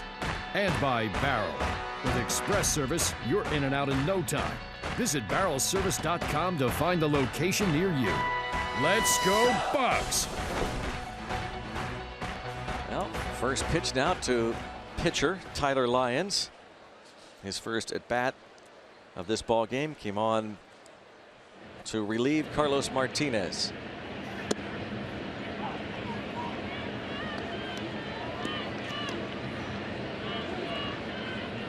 Career numbers there for Lyons. This is first at bat this season. Cardinal pitchers have actually done a pretty good job offensively, but Lyons a quick strikeout. Number 7 for Liriano, who punched out 10 Cardinals to start his season opening day at PNC Park on April the 3rd over 6 innings of work. He's been pretty efficient as well with 62 pitches. Seems like pitchers everywhere are hitting now. It does seem that way. It really does. A lot of talk about the fact that the National League higher offensive numbers than the American League, and what's up with that? Foul ball called by home plate umpire Mike Estabrook. And I don't know if Cervelli was indicating to the bench that you should look at that. I don't know what that was. I think he was just being silly. Pretending headsets.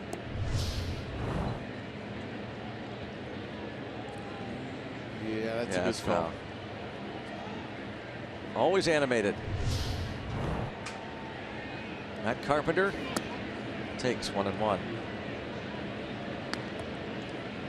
Adam Wainwright, talking about pitchers hitting. How about 273 average for him with a home run and 6 RBIs. He crushed one toward Big Mac land.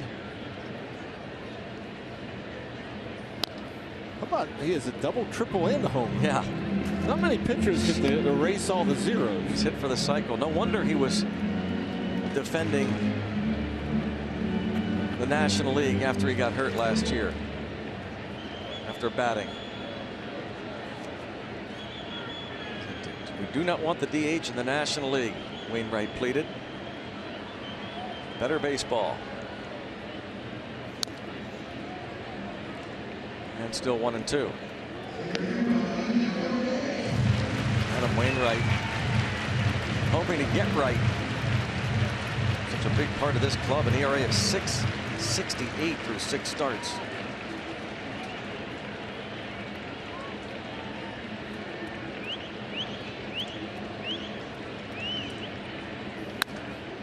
Towards center, sending McCutchen back with room.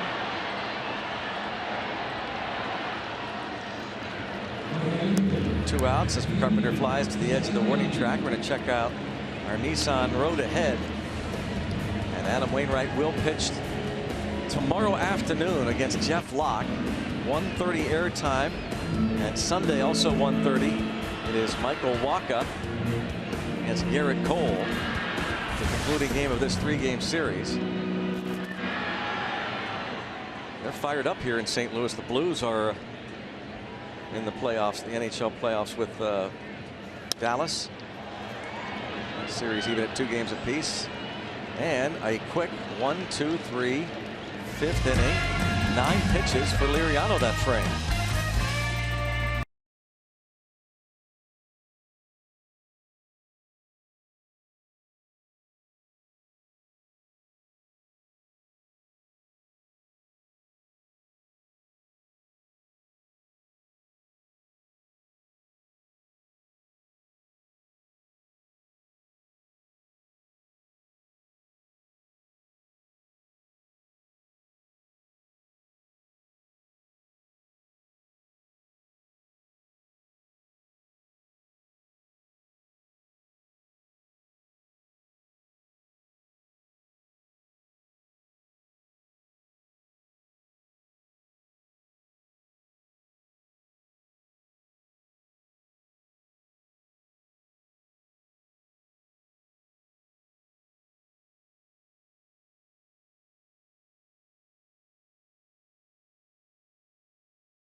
cool shots there from the Allegheny Health Network Supermo to the blues sounds of the Common Heart, our featured band on Friday Night Rocks. And yeah, the St. Louis Blues and Dallas Stars tied at 2 games apiece.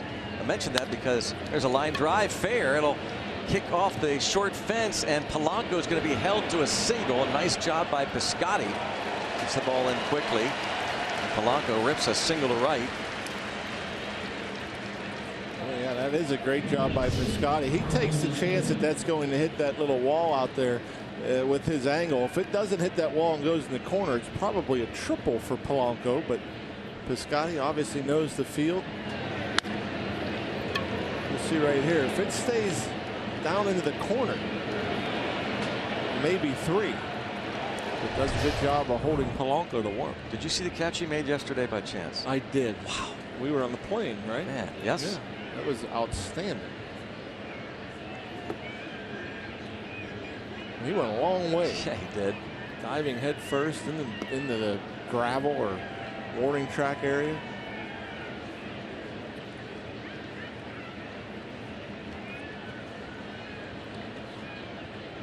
I remember Piscotty colliding at PNC Park last year with Peter Borges. A really vicious collision. Cost Piscotty some time. 1 ball, no strikes on Marte.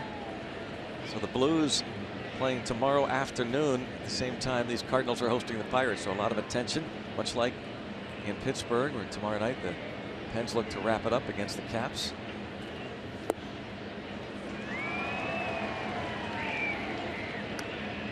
That game shouldn't be here, though, right? It should be on the road. It's on the road, yeah. It's on the road. Both, right? Pens Yes. will be on the road, correct? Yes. Yes.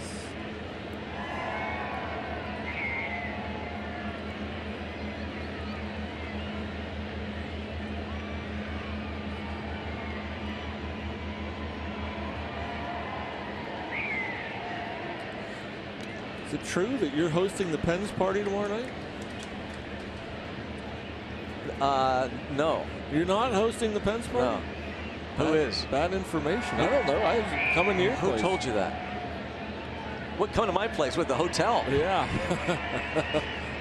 I'm sure you got the nice big suite. Yeah, right. don't you? The Voice? I got that one time about 10 years ago. Just lucked out. Where was that? Miami? Yeah. No, that was nice. I said, you guys can come up there. I've got a lot of room. Maybe one of these guys will host it. Not Grumpy Bob. No. Block and walk on the radio side.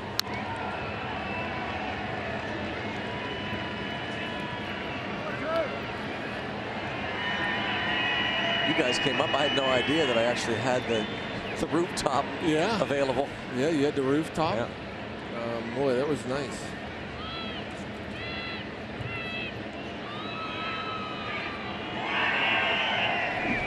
And just a reminder, as you enjoy a cold one, to look forward to Miller Time later in the game, brought to you by Miller Lite. Serious stuff going on there. My gosh, smile. It's fun. They play ball. Bob's looking over here like, why are you doing that? Come on, smile, Bob. Leave me alone. Yep. Stop it. See, he's right next door. We could see him. Smile. Yeah. It's fun. It's play ball, not work ball. There you go. That's it. He's so happy. He's so mad at us right now. So happy. He is so mad. Fuming. There, see? Yeah. That's how he really feels. There goes Polanco. Swing and a miss. The throw down going to be very late. Big jump. Number 4 for Tyler Lyons. And the second steal for the Bucks.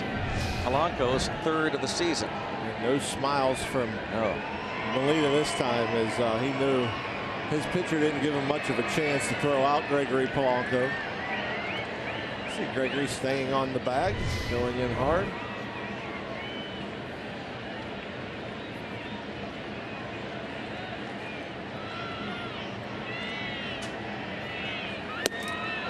What would be fun here, Greg, is to turn the Snoop cam towards the radio booth. That would be hilarious. And we could peek in on them all the time. That would be really good. Do you think we could get permission from Adam and Pete? There's no chance. No. That's the Snoop cam. They have their eyes on us all. As soon as we step foot in here at noon for a 7 o'clock game, when I start doing my prep work, John gets here about an hour later. Their eyes are on us. Even when we eat. Yeah. Oh, yeah. Then they put us on the monitor so we watch ourselves eat. Camera's over there. The Snoop cam. The Snoop cam. And there's Nancy, the all-time great stage managers. Yeah, there's nothing more fun than like sitting here eating your dinner and watching yourself eat your dinner. And knowing that the eyes are glued in the truck watching it. Looking for. Well, you do have a good idea. You put up the little Post-it note, cover it up. I do, on occasion. Pete hates that when I do that. 1-1 on Cervelli, who walked twice against the starter Carlos Martinez. Polanco at second, 1 out in the 6th. Tyler Lyons got the big strikeout of Harrison and an even bigger one of Mercer to end that bases loaded 1 out situation he inherited in the 4th. Retired the Pirates in order in the 5th.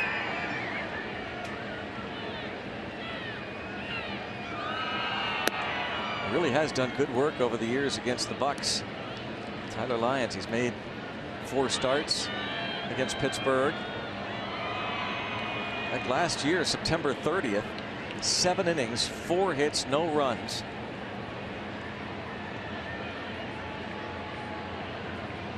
One of the best starts of his career and an 11-1 victory at PNC Park. It's 3-2 on Cervelli.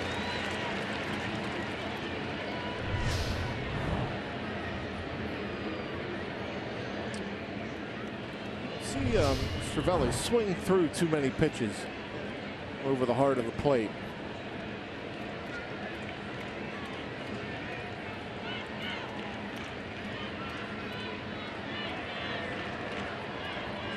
He would never do it 2 times in a row. Lions put the fastball up to 90.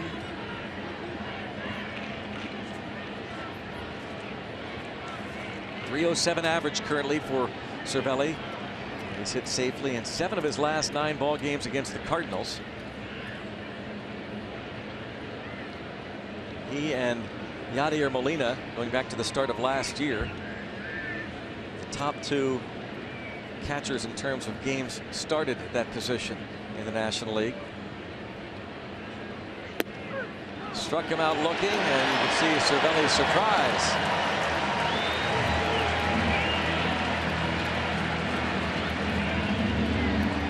You can't believe it.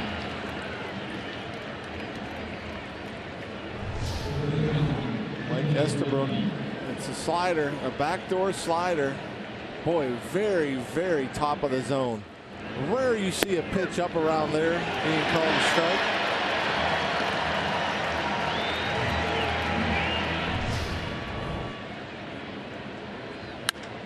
Jung-Ho Kang with a fly ball hit the other way. Piscotty going back to the wall, and welcome back! Jung-Ho Kang! Opposite field home run! He is back, and he homers to right to give the Bucks a 3-0 lead in the 6th inning. Oppo for Jung-Ho. Boy, you know he was frustrated after the first couple of at-bats. He had opportunities to drive in runs. Not this time.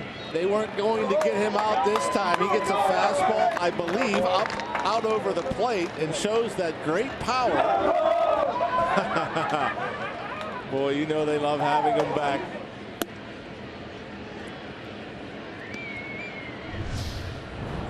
See the pitch elevated up. Yep, fastball, 90 miles per hour. I think he knew it.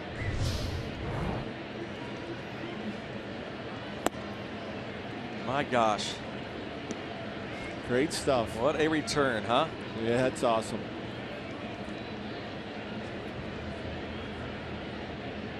Jung-Ho Kang, his 3rd at bat, and I want to say 4 pitches in the 3 at-bats. This is the first pitch of this AB. Oh, no, that's 3 pitches. He saw was it 3 pitches, yeah. Okay, I didn't know if it was 3 or 4. Yeah. 3 pitches. The first pitch bounced into that double play in the second.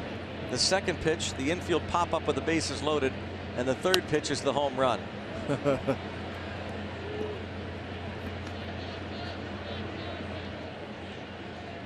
Didn't take him long to get the timing back. 3 swings. Some 378 feet. The opposite field home run for Kang. Strike 3 called. Jung-Ho Kang on a Friday night rocks. Rockin' St. Louis.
Scoreboard, it is 3-0. The 2-run opposite field home run on the third pitch that Kang saw tonight in his first game back since September 17th last year, when Chris Coughlin's slide ripped up that left knee.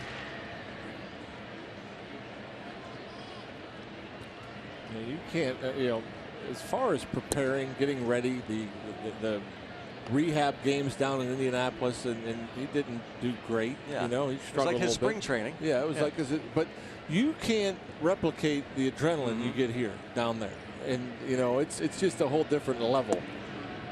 And once you get into a major league game in front of the big stadium, all the people in the seats, it's ramped up about tenfold. Is Matt Holliday on the second pitch of the at-bat. Whoa. PMC Sports Medicine strike zone showed that pitch well in, maybe a bit down. Holliday struck out looking in the first.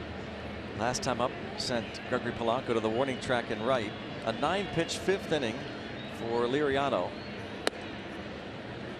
Now goes 2-2 on Holliday.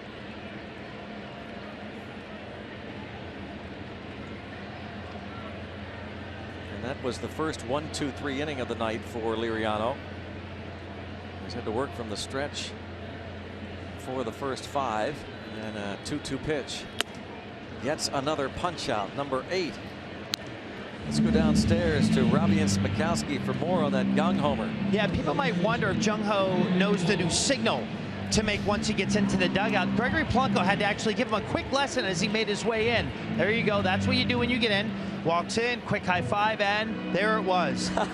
Now, when he went all the way down, all the players said, Jung-Ho, all at once. Everybody, the chant is a little bit different for each guy, so every time Jung-Ho goes yard, you could expect that to happen. By the way, I did a little intel on that. I haven't gotten to the bottom of it. Obviously, it's a well-kept secret by the players, but it's a creation. It's not named after one thing like the meat hook Dimitri Young last year's celebration. Eventually, maybe by the end of September, I'll finally have an answer for this. But nonetheless, it was really cool and a lot of smiles in the dugout for Jung-Ho Kang's first bomb in 2016. I mean, how about that, Robbie?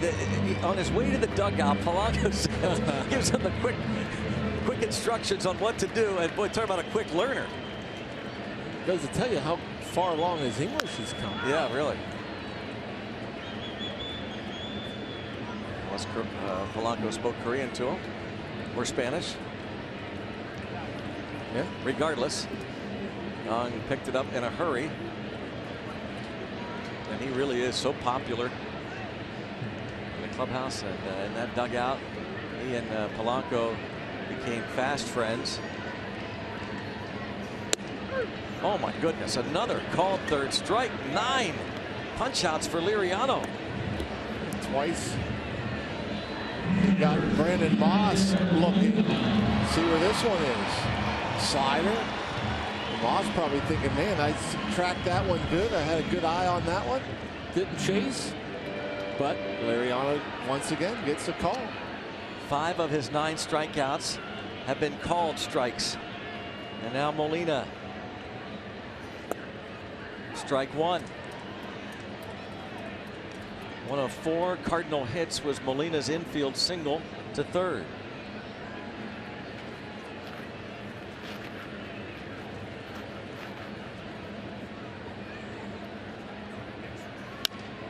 A fly ball to Polanco. And his second consecutive 1-2-3 inning. 11 pitches for Liriano.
Rob, thank you.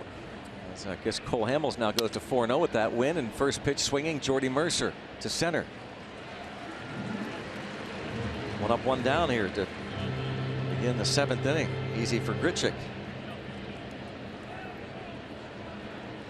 Well, we found out that Carlos Martinez left the game due to fatigue. He will be reassessed tomorrow. That's interesting. Fatigue. Fatigue. Yeah, that is.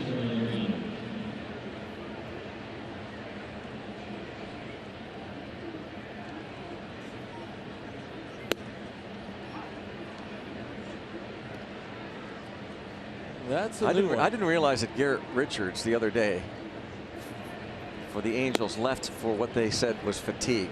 I didn't realize that. Now I know that today it was announced that he was going to undergo Tommy John surgery to end his season, which is a big blow to the Angels. But I didn't realize that when he first left the game, the reason they said he left was because of fatigue. So yeah, I didn't either. I mean, maybe you're just saying that just to end any speculation. Yeah. MLB.TV Premium, the #1 live streaming sports service, delivers everything you've come to expect and more. Watch every out-of-market game live in HD on over 400 supported devices. Includes a free subscription to @Bat Premium. Blackout and other restrictions apply. Visit MLB.TV for details.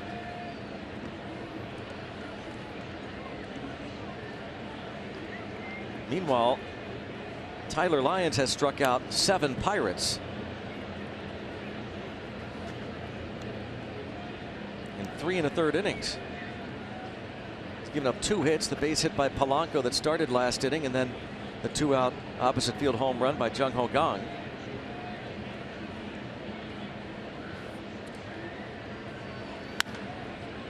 And a base hit for Jaso. That has to feel good for the Pirates first baseman. And his 0 for 13 hitless string. That's all it took was a lefty. Yeah. To face a lefty. Yeah.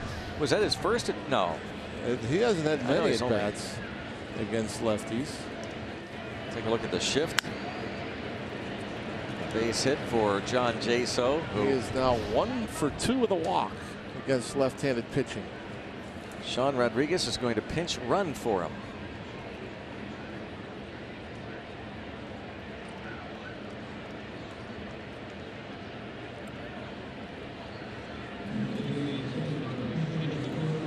Rodriguez no doubt will stay in the game to play first base.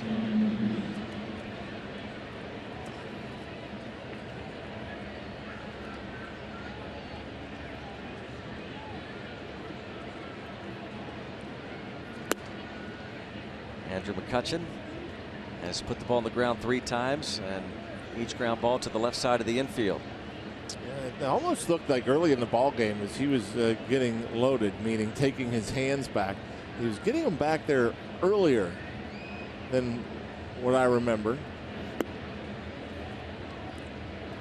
As you'll see, as he always does, he gets into that batter's box and always relaxed. Starts with resting that bat on his right shoulder. And that's just his starting point. And then you'll see as Lyons starts his delivery, Andrew takes his hands back. And there's a base hit. And that time, everything on time for Andrew. And instead of hitting it off the end, hit it right off the barrel, hit it hard. Change up, goes out and gets it. There you'll see as the hands go back. Now the foot gets down and keeps the hands back long enough on that changeup to drive it.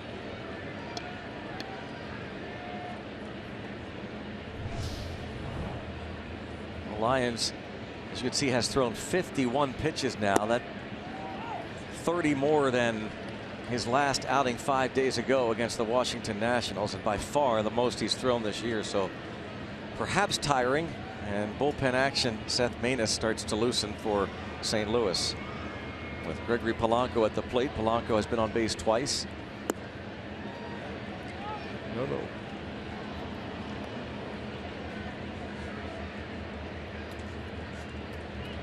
There's Maness.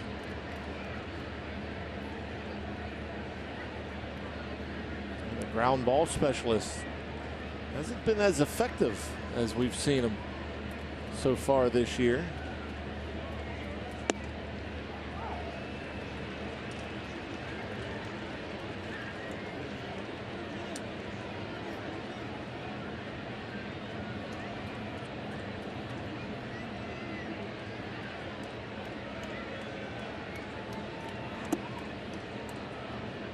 Ramped it up to 92, by far the firmest of his fastballs. Maybe trying to just sneak one by Polanco on that outside corner, but missing.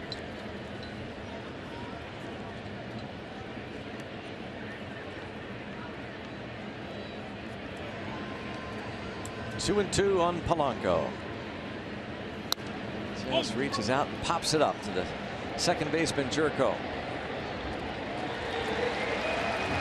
It'll be 7th inning stretch time here in St. Louis. The Bucks leading at 3-0.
Well, down on the farm, 2 Pirates pitchers are dominating in the system in the month of April, and it's not 2 guys you think we're talking about.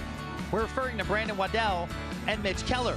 Now, Brandon Waddell won the Florida State League's Player of the Month, and Keller won the same award for the South Atlantic League. Now, farm director Larry Broadway said Keller's power stuff he displayed, along with the ability to repeat pitches in the zone, was outstanding, and the most impressive part, the strikeout to walk ratios. You get a look at what Keller did. Now, Waddell, what a story he is. Broadway said he earned himself a promotion to Altoona from Bradenton this April. He showed command, was efficient in his outings, and generated weak contact, and they believe he's ready to be challenged at the next level. Now, what's interesting about that is he was just drafted last year, Waddell was, Greg and John. So this guy spent just 1 month in high A baseball. Now he's pitching for the Altoona Curve, and obviously had a pretty good outing in his first AA outing, going 6 1/3 innings, giving up just 2 runs. So that's some pretty impressive stuff. Keller is with the power. Pirates 2nd-round draft choice 2 years ago in 2014 out of high school, and this Waddell came out of University of Virginia and was fantastic. Just video game type numbers for both Waddell and Mitch Keller. Waddell at the University of Virginia, as Robbie said, drafted last year, and Keller, the Cedar Rapids, Iowa native, drafted out of a high school 2 years ago. Yeah, that's almost unheard of to see a guy go to AA a year after coming out of college. Unless it's, you know, one of those guys in the high first round.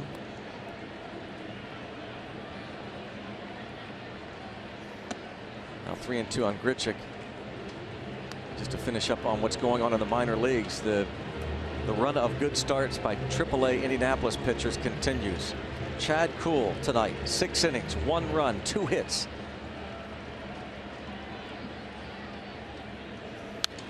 The staff at AAA Indy is so impressive what they have done, with Glasnow and Tyone leading the way. Still 3-2 on Grichuk. And a leadoff free pass from Liriano. He had retired 8 straight and 11 of his last 12. That is just the 2nd walk allowed. Gave up a free pass to Jed Jurko with 2 outs in the 2nd, and Jurko will be stepping to the plate here in the 7th. We send along a get well wish to Matt Sudo and a belated happy birthday wish to Tom Guerin, Bradford, PA. Celebrated his 72nd birthday the other day.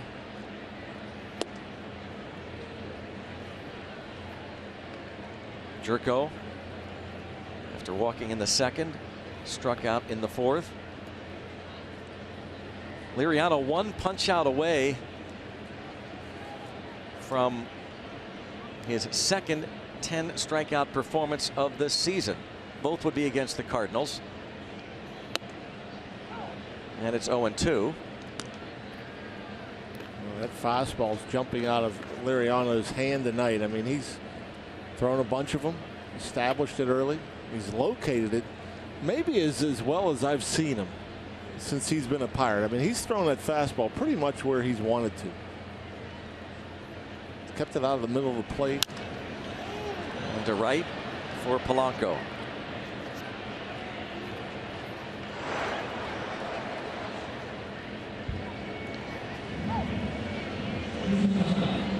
Jung-Ho flies out to Polanco, and it brings up Aledmys Diaz, who has one of the hits. And maybe Liriano's winding down his night. See the bullpen going to work for the Pirates.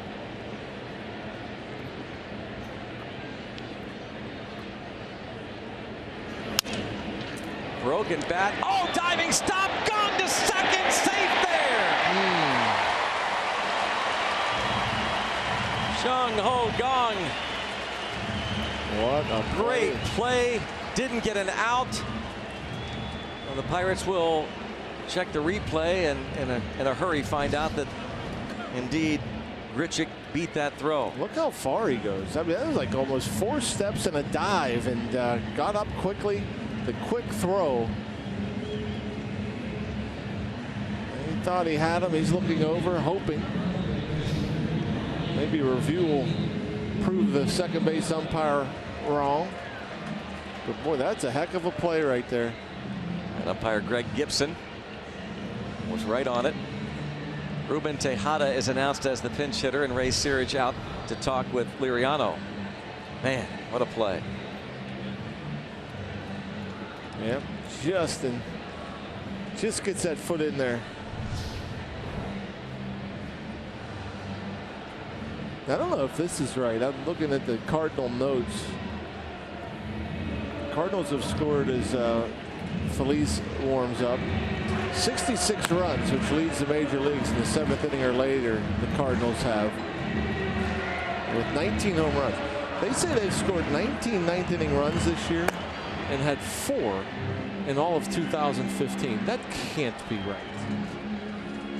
That doesn't sound. That sounds impossible. I mean, 4. Yeah, that's no impossible. Way. That's got to be wrong. Ruben Tejada, just off the disabled list. Again, we talked about it earlier. Was picked up when Johnny Peralta got hurt, just as the season was starting. And Tejada, the former Met, he can empathize with Jung-Ho Kang. It was really those 2 plays that started the ball rolling over the winter to change the slide rule. Kang's happened during the season. Tejada's happened in the playoffs. They've nicknamed it the Chase Utley rule, as Utley took out the then Mets shortstop Tejada. Block, but kicks away and goes toward the dugout, and safe. Grichuk comes all the way around to score from second base. And that's a dangerous play when you're down 3 runs late in the ball game.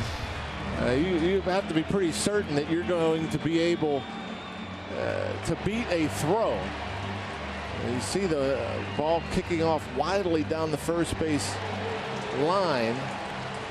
The ball actually beats the runner Grichuk, but a nice slide head first, pulls the right hand back, reaches in with the left. John, we've had 2 plays involving Pirates' top 2 starters at home plate now.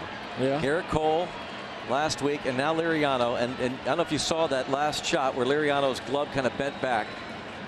They've got a rule in place, the Buster Posey rule, to protect catchers at home plate. Right. Well, what are they going to do about when a pitcher goes down like this? I say could and eventually will. There's a great look at the Allegheny Health Network Super Bowl. He did get but look at that. Yeah, that's. The pitcher's going to get hurt. It's all about protecting the players. 1 ball, 2 strikes. Still 1-2 on Tejada.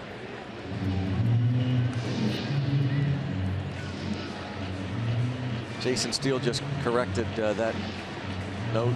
Typo. It is indeed 41 ninth inning runs, not 4. You were right.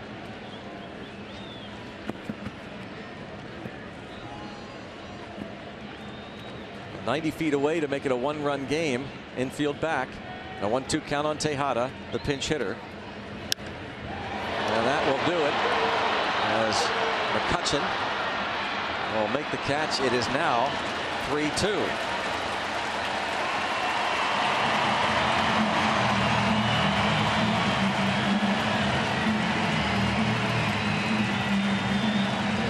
A walk, an infield single, that wild pitch. Both runners moved up 2 bases.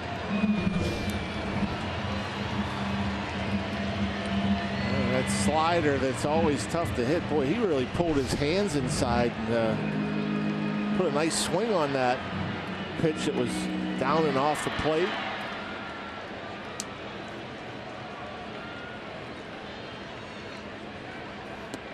Carpenter 1 for 3.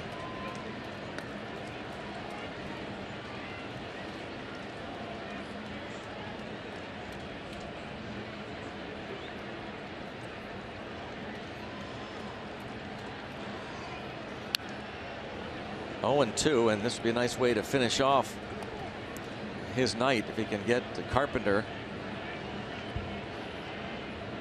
Yeah, even in this inning, you think about it, they had the leadoff walk. You never liked those, but a weakly hit ground ball off the end of the bat. Jung-Ho almost within inches of retiring the second batter. Can he get his 10th strikeout? He does.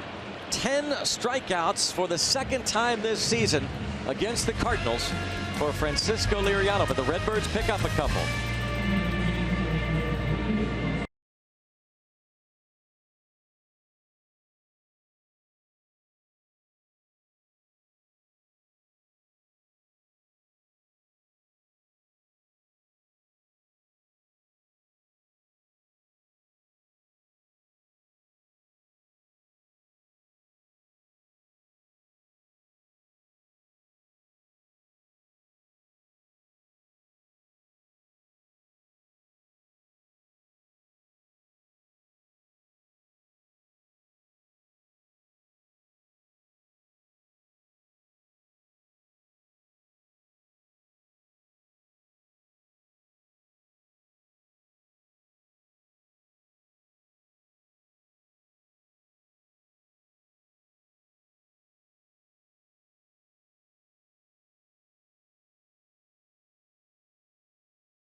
The season high 7 innings, was clean through 6. Had the good stuff going, especially the fastball command, tying the hitters up. Everybody's so used to seeing the secondary pitches from Frankie, but the fastball was working. Still had that good slider, got Moss looking there. A little bad luck there in the 7th to give up 2 earned runs, but pretty good stuff. Efficient, just 98 pitches, 10 punch outs. His 5 hits in 7 innings. Excellent start for the Pirates lefty. encouraging sign too if you combine tonight and last start against the Reds. So he's looked like done for the night, it appears. They've got the bullpen going. Didn't see if he got the hugs or not. Tony Watson preparing for the bottom of the 8th.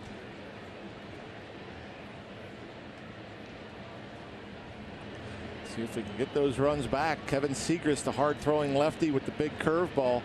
4-0 out of the bullpen. 2.45 ERA. Opponents hitting just 175 against him. And we talked about the big fastball, the big curveball. Marte gets first pitch changeup.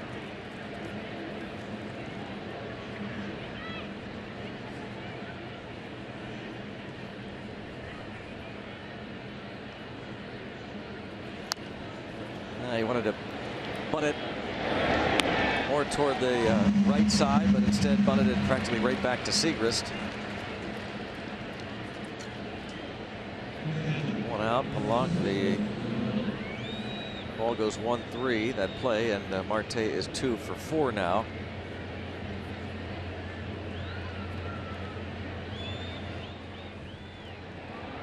Cervelli walked his first 2 times against starter Carlos Martinez, and then struck out against Tyler Lyons.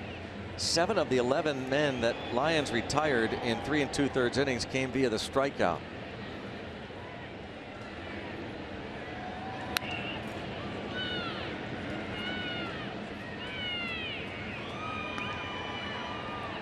Lefty Kevin Segrist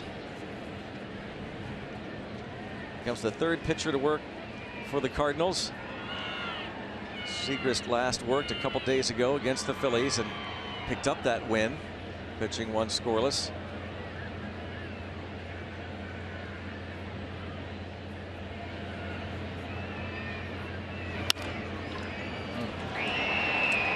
Doesn't get it cleanly, but recovers. Jung-Ho Kang will come to the plate after hitting the 2-run homer with 2 outs in the 6th. Then we got some tweets. First game back, and Kang goes oppo. Hashtag he's back, baby. The real kick king is back. Jung, holy moly. On show. Jung ho ho home run. That one is gone. I can do this all night. And the difference in the ball game. The truck lets us know that they had nothing to do with those tweets, especially that last one. Ball 1 on Kang. First time he's looked at a pitch tonight.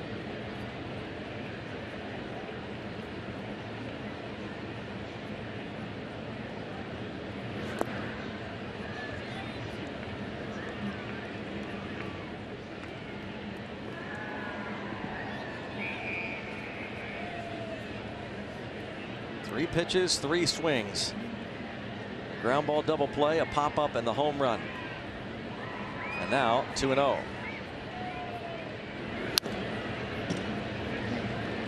Segrist, a different look. We're so used to seeing the big lefty come in and fire fastballs. He went with the changeup 2-0.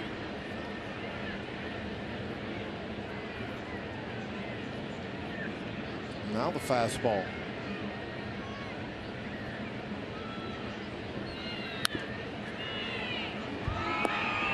After seeing 3 straight off-speed pitches, that 94 probably looks even harder than that.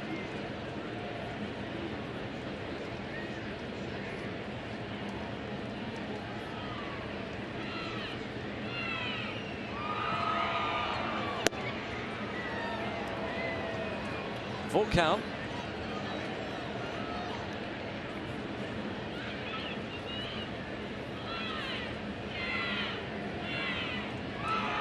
Mike Matheny lost his starter to what they called fatigue in the 4th. Carlos Martinez. And a fly ball hit deep to left field. Clear the deck. Cannonball coming. Big Mac land. Jung-Ho Kang. The Gong Show. Matt Joyce says it all with that. Wow. A 2-homer night. 4-2 Buccos. Boy, is he good to see. My goodness gracious. You forgot how good he was. He is so good. It's really remarkable. Amazing that he can come back and do this. Wow.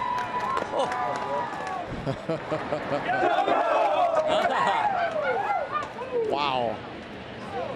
It's just not that easy, folks. Oh, man. Opposite field. And then this one. Well, we'll see what the pitch is. Looked like a fastball. Wow. And he knew it. No doubter. I'm back.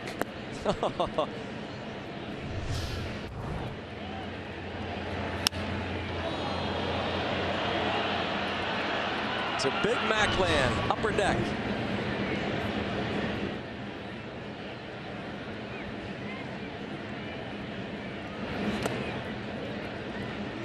Two and one. I mean, he's impressing us, of course, you and his teammates. Watch Joyce. Look at Joyce react. Wow. This is what I've been missing. I heard about this guy, but yeah. To see it in person.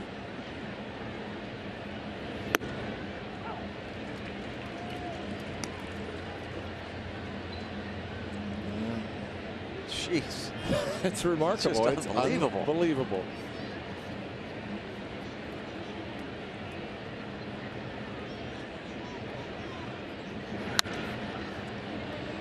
Estimated distance on that one, 427 feet. It's not easy to hit home runs. It really isn't. Ask the Atlanta Braves. Yeah. And 2 and 4 at bats. Jeez. Jay looking for an infield single. Carpenter bare hands. Gets it. Boy, that's a heck of a play. Overshadowed by this home run, second of the game. Jung-Ho's back.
Baseball on Root Sports is brought to you by Kenny Ross, Total Confidence Pricing, and by Levin Furniture, the official furniture and mattress supplier to the Pittsburgh Pirates. For the best quality, service, and value, shop Levin's. Let's go Bucks! Jung-Ho Kang, 2 homers after his first 2 swings tonight, produced a double play and a pop-up, homered in his 3rd at bat moments ago. Drove that ball into the upper deck some 427 feet. He had a 2-homer game last year against the Giants. Now Tony Watson to pitch this bottom of the 8th. Ball 1 on Stephen Piscotty. Ball 1 looked like it was down the middle.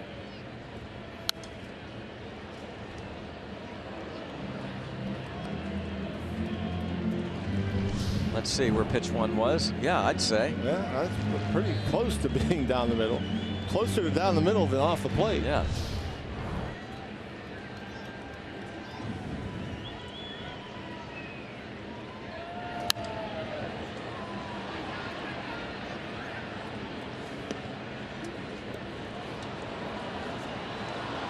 Tony Watson been kind of off and on early on this year. Not what we're used to seeing from him. He did pitch a scoreless 8th inning on Wednesday against the Cubs.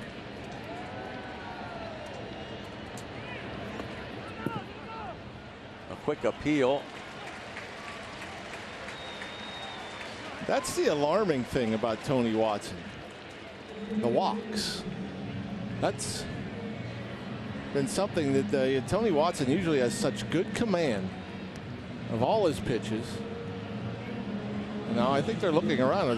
What was that? I don't understand what happened. It was a 4. 1-2 count. They appealed, and the first base umpire said he didn't swing. Right. So what's he doing at first? That was bizarre. Dana DeMuth was asked on the appeal, did he swing? He said no. The only way he should be at first if it was a strikeout. Wild pitch. Maybe he's claiming he hit him. That's the only thing I could think of is Piscotty. I didn't even know that was close to him. That ball hit him or something. I'm not exactly sure. Here's the replay. Oh, it did. Yeah, It right hit him off in the back foot.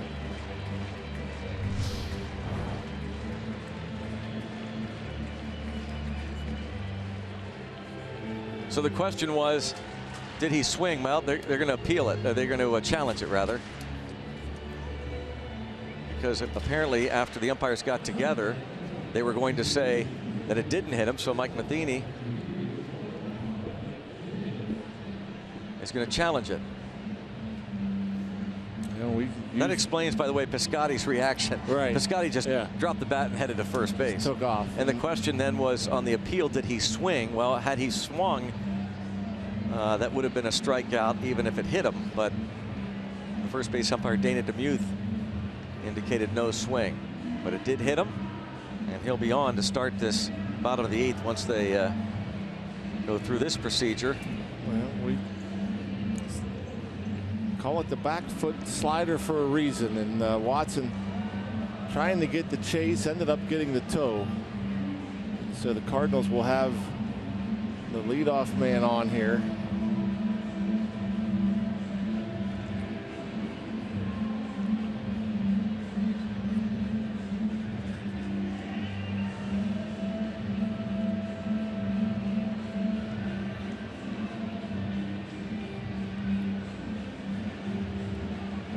I think this should have taken more than 10 seconds.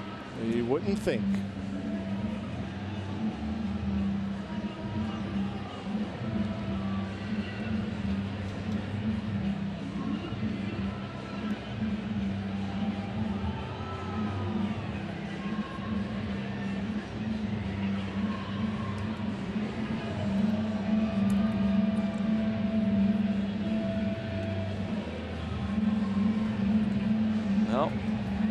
So strange. I don't understand this one. No, I mean it's clear as day. It hit him in the back foot. Clear.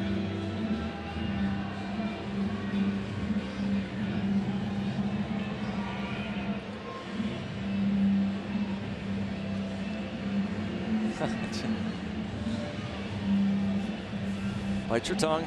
Don't say anything. Although we do need some background music for these long delays.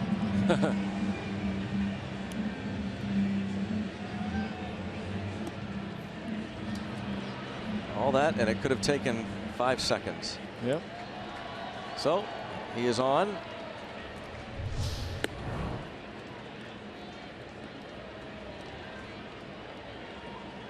I mean, I mean, it took so long. That is crazy. This is the appeal, the check swing. You can't review that. Nope, he didn't swing.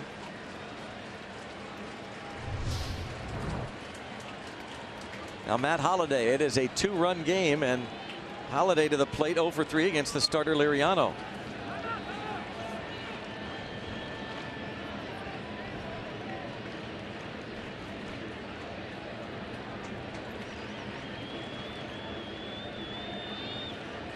You know what?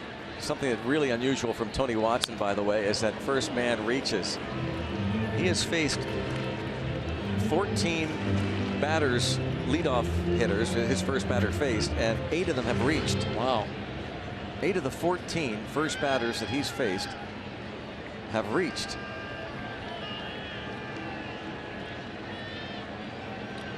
Yeah, 7 walks, though. Hit batter now in just 13 2/3. Tying up Holiday.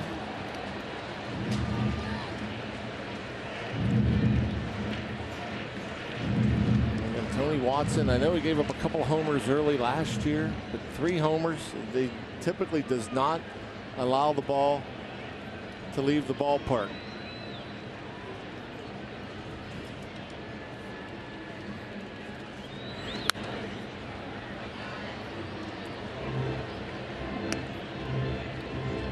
Holiday again a little bit late on that fastball up around the letters. Still dangerous despite the fact the average down to 245.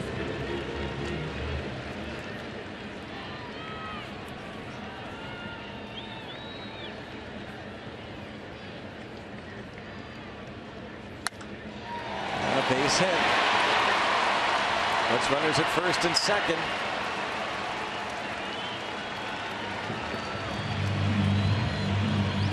And he got that fastball up to 95, but too good of a pitch there against a hitter like Matt Holliday. Able to fight it off. Slap it into right. Colton Wong pinch running now for Holliday.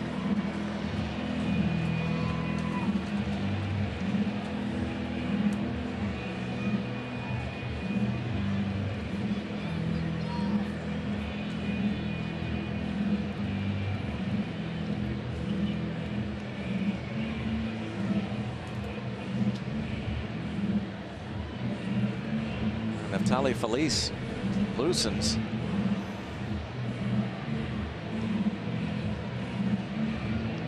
After Moss, you have right-handed hitters Yadier Molina, Randall Grichuk, Jed Jerko due up. You probably assume that Matt Adams isn't available, but they still have Hazelbaker off the bench. See if Watson can get a ground ball. Not necessarily a ground ball type pitcher. He gets a swing and a miss from Moss. And Moss not a big ground ball hitter. See his numbers. Impressive. 4 homers and 15 at bats with runners in scoring position. Wow. 14 RBIs and 15 at bats. 2 fastballs by Moss. How about so far? A lot of damage off of Watson coming from lefties. 4 for 12 with a homer. Can't figure that. Righty's hitting just 171 coming in.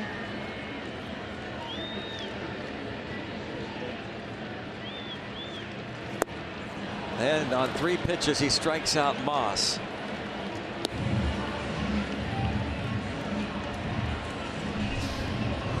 Quick work there. The first 2 weren't even in the zone. Neither was the third.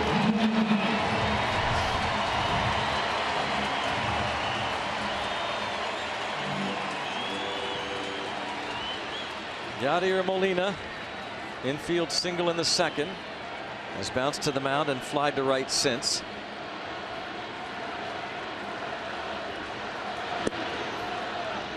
Yadi chance.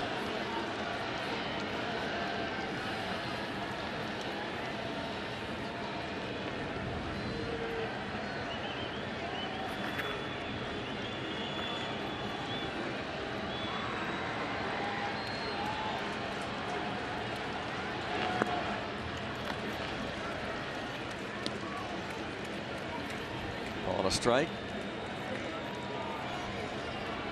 1 for 10 in his career against Watson. This 7-time All-Star.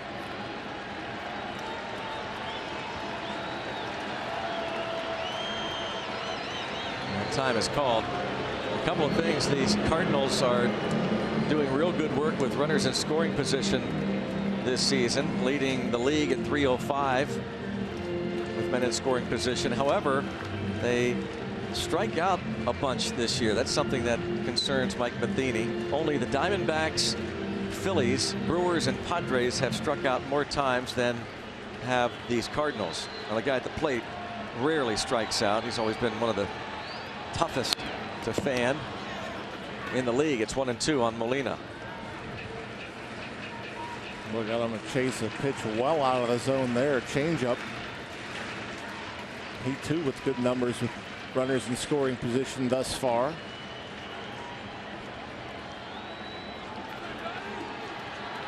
Boy, that pitch about a foot away. Bounce toward Kang, drops it, throws to first, gets him. 2 outs. I tell you what, no panic in Jung-Ho Kang defensively. Now, he's had some tough chances over there. He had a little slow roller that went for an infield single as he bobbled it a bit. And then he had a put out to end the fourth. There's a little bobble, and here another little bobble on an in-between hop. But nice recovery. Now, John, we've seen him bobble 2 or 3 this game, and we've heard that the speed of the game is different at the big league level. Oh, no question. So, yeah. so even that is hard to simulate, right? Oh, yeah. Up here, it's much quicker. I mean, everything happens faster. Decision making, everything happens a little quicker. But still, I mean, none of those plays were very easy. Yeah. I mean, that one was kind of a top spinner, and he caught it or at least knocked it down on its way up. Those are always tough. The other one was a rocket, and the other one a little dribbler. He'll be fine over there. Second and third, 2 outs. Randall Grichuk, one of the 6 Cardinals hits plus a walk. And 0-2 the count. As Watson tries to work his way out of this, he hit Piscotty to start. Holiday singled to right, struck out Moss, and just got Molina to bounce to third. A base hit through the infield likely would tie this game. Whoa. Second time Cervelli's had to kind of jump to keep a ball from going to the screen behind home plate.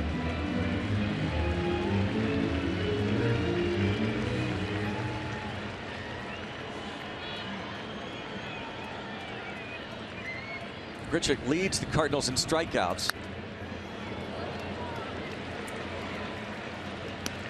And as always, Tony Watson being aggressive, pounding that fastball, top of the zone, inside corner.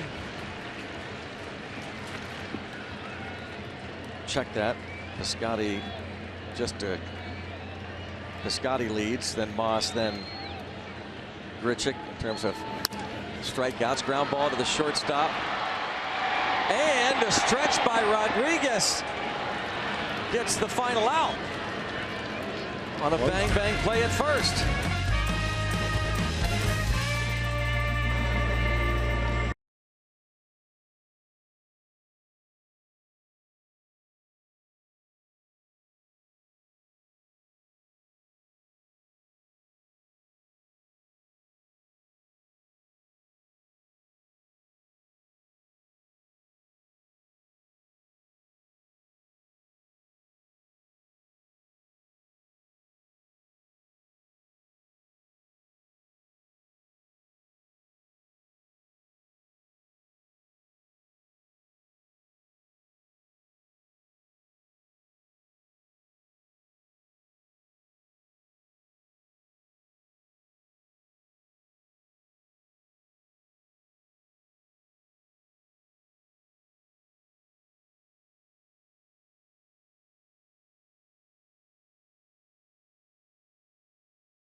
Jung-Ho Kang!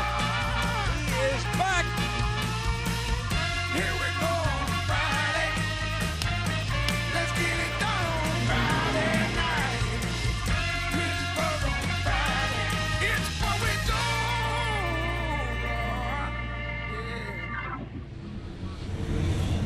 do. The Common Heart, our featured band tonight on Friday Night Rocks.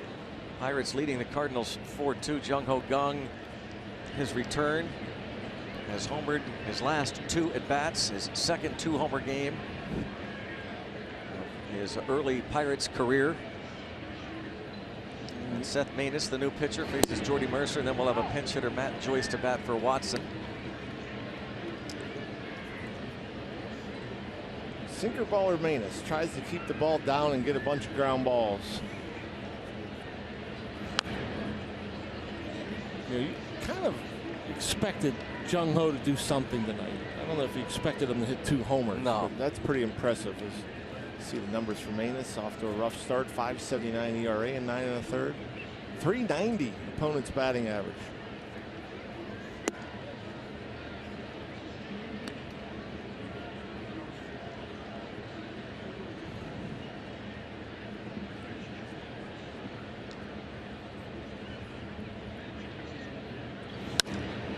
Mercer with a fly ball to right. Piscotty.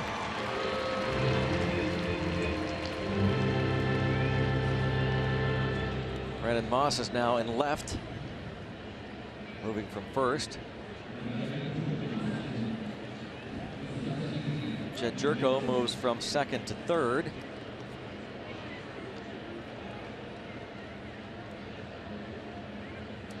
Colton Wong stays in the game after pinch running. He's now at second. And over at first, it's Matt Carpenter. Pinch hitter Matt Joyce.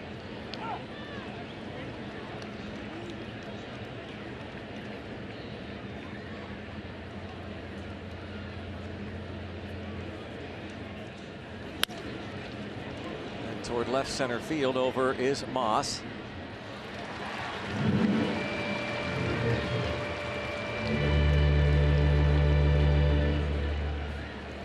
Two down in the 9th. Sean Rodriguez is first at bat. A nice stretch there at the end to get that out on a bang play. Mercer's throw is toward the home plate side of first base, so Rodriguez had to go way out there to get it, and it's 0-1, and Mark Melanson loosens in the Pirates' pen.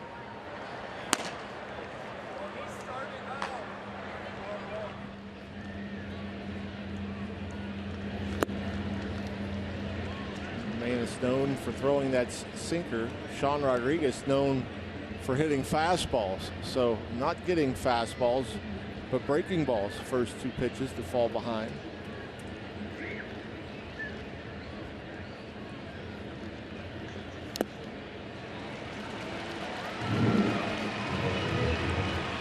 One, two, three. Mark Melanson will try and save it for Liriano.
Matinee baseball tomorrow afternoon. Coverage begins at 1:30 with Pirates pregame presented by WB Mason on Root Sports. Jeff Locke, fine outing his last time out.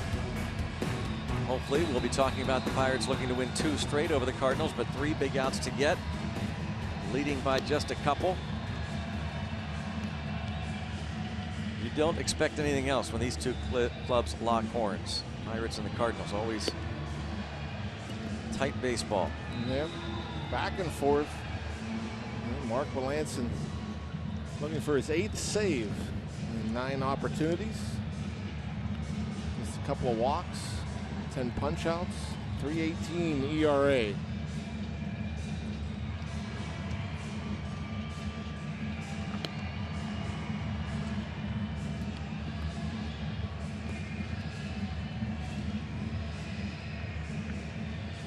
David Freese not going to see any action tonight unless this game goes beyond 9. So his opportunity to play, will have to wait until tomorrow, whether he starts or as a pinch hitter. We'll probably have to. On the one hand, you assume that Jung would be in there tomorrow afternoon, but again, the Pirates are going to be really careful with him, and it's a day game after a night game, so we'll just have to wait and see. Yeah. Tell you what, the impact of his bat, it's gonna. I mean, they want to be cautious. It'll be hard not to put him in the lineup. Yeah. If he continues to swing it, which it's always done. And I think they'll rely on him a lot too. Sure. In this case, how you feeling after tonight? A couple of homers. I feel pretty good, I would think. Yeah. His answer. Well, you bet he wants to be back in there. Jerko, Diaz, and then the pitcher spot here in the 9th.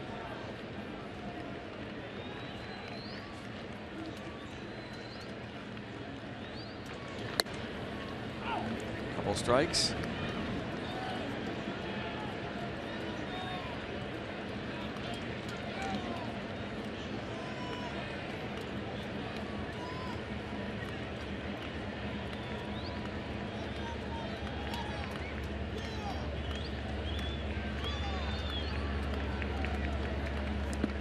Did he go? He did, says the home plate umpire, Mike Estabrook, on the breaking ball. 1 out. Hitters are always frustrated when you have a guy down the line that could check it for you. They'd much rather the home plate umpire get the different view, in their opinion, the better view from down the line, than to have an umpire make the call. That curveball bouncing way out in front of home plate.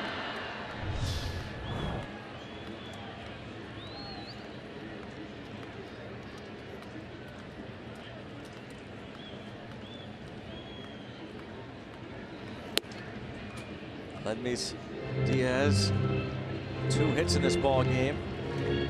Scored the 2nd run in the 7th inning.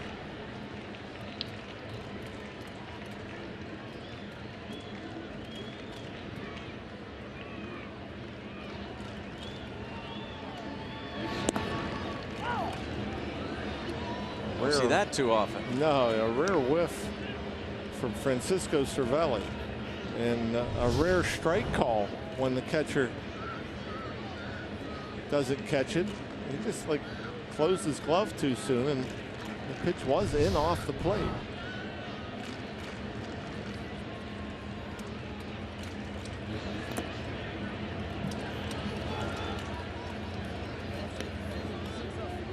Melanson tries to save this one for Liriano, and a 4-game losing streak, and make it 4-0 on the young season against these Cardinals. Jeremy Hazelbaker waits on deck.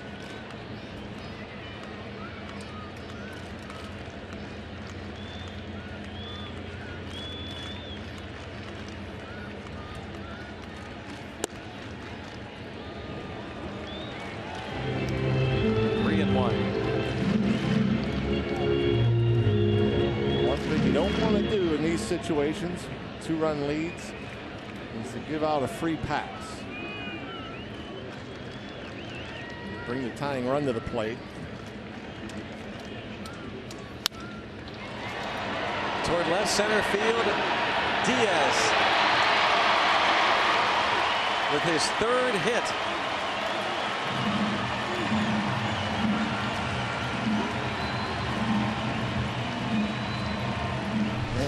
And that's the cutter again, and it's running away from Diaz. And you know, the young kid, it just doesn't matter who's out there throwing, what they're throwing. One of the best cutters in all of baseball, if not the best cutter from a right-handed pitcher currently in Major League Baseball. And he just goes out there and smokes another one. Impressive rookie. Aledmys Diaz 3 for 4. Now Jeremy Hazelbaker. He's up to 398. By the way, another impressive rookie here. Hazelbaker 309 and 364 pinch hitter. 4 out of 11. 2 homers. Melanson looks toward third, then throws to first. Out is the initial call. Yeah, that runner at third doesn't mean a thing. And obviously Jung-Ho Kang is vacating in case he has to make a play. So nobody there. And Mark Melanson. That little hesitation made it very, very close.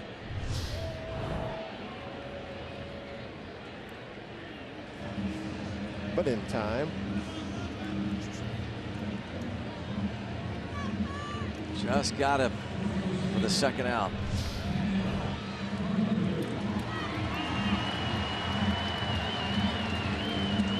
Sean Rodriguez, another fine stretch. So Hazelbaker retired. And now Matt Carpenter with 2 outs and a runner at third.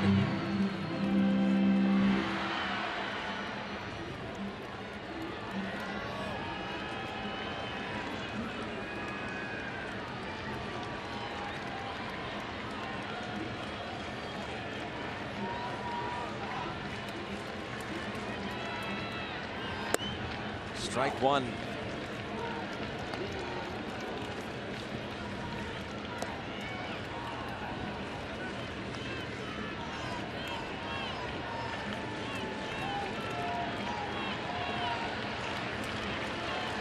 Oh, and 1 on Matt Carpenter. Melanson looks for his 8th save. Would give Liriano his 3rd win.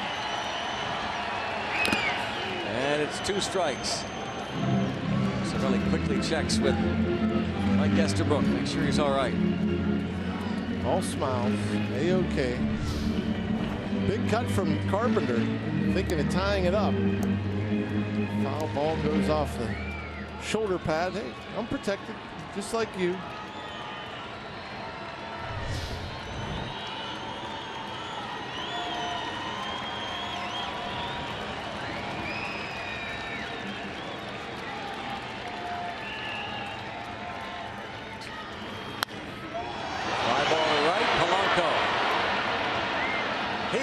There and raised the Jolly Roger in St. Louis. Jung-Ho Kang's return. He helps end the Pirates' 4-game losing streak with a 2-homer night. And Melanson picks up save number 8. It's a big game. The Pirates, they need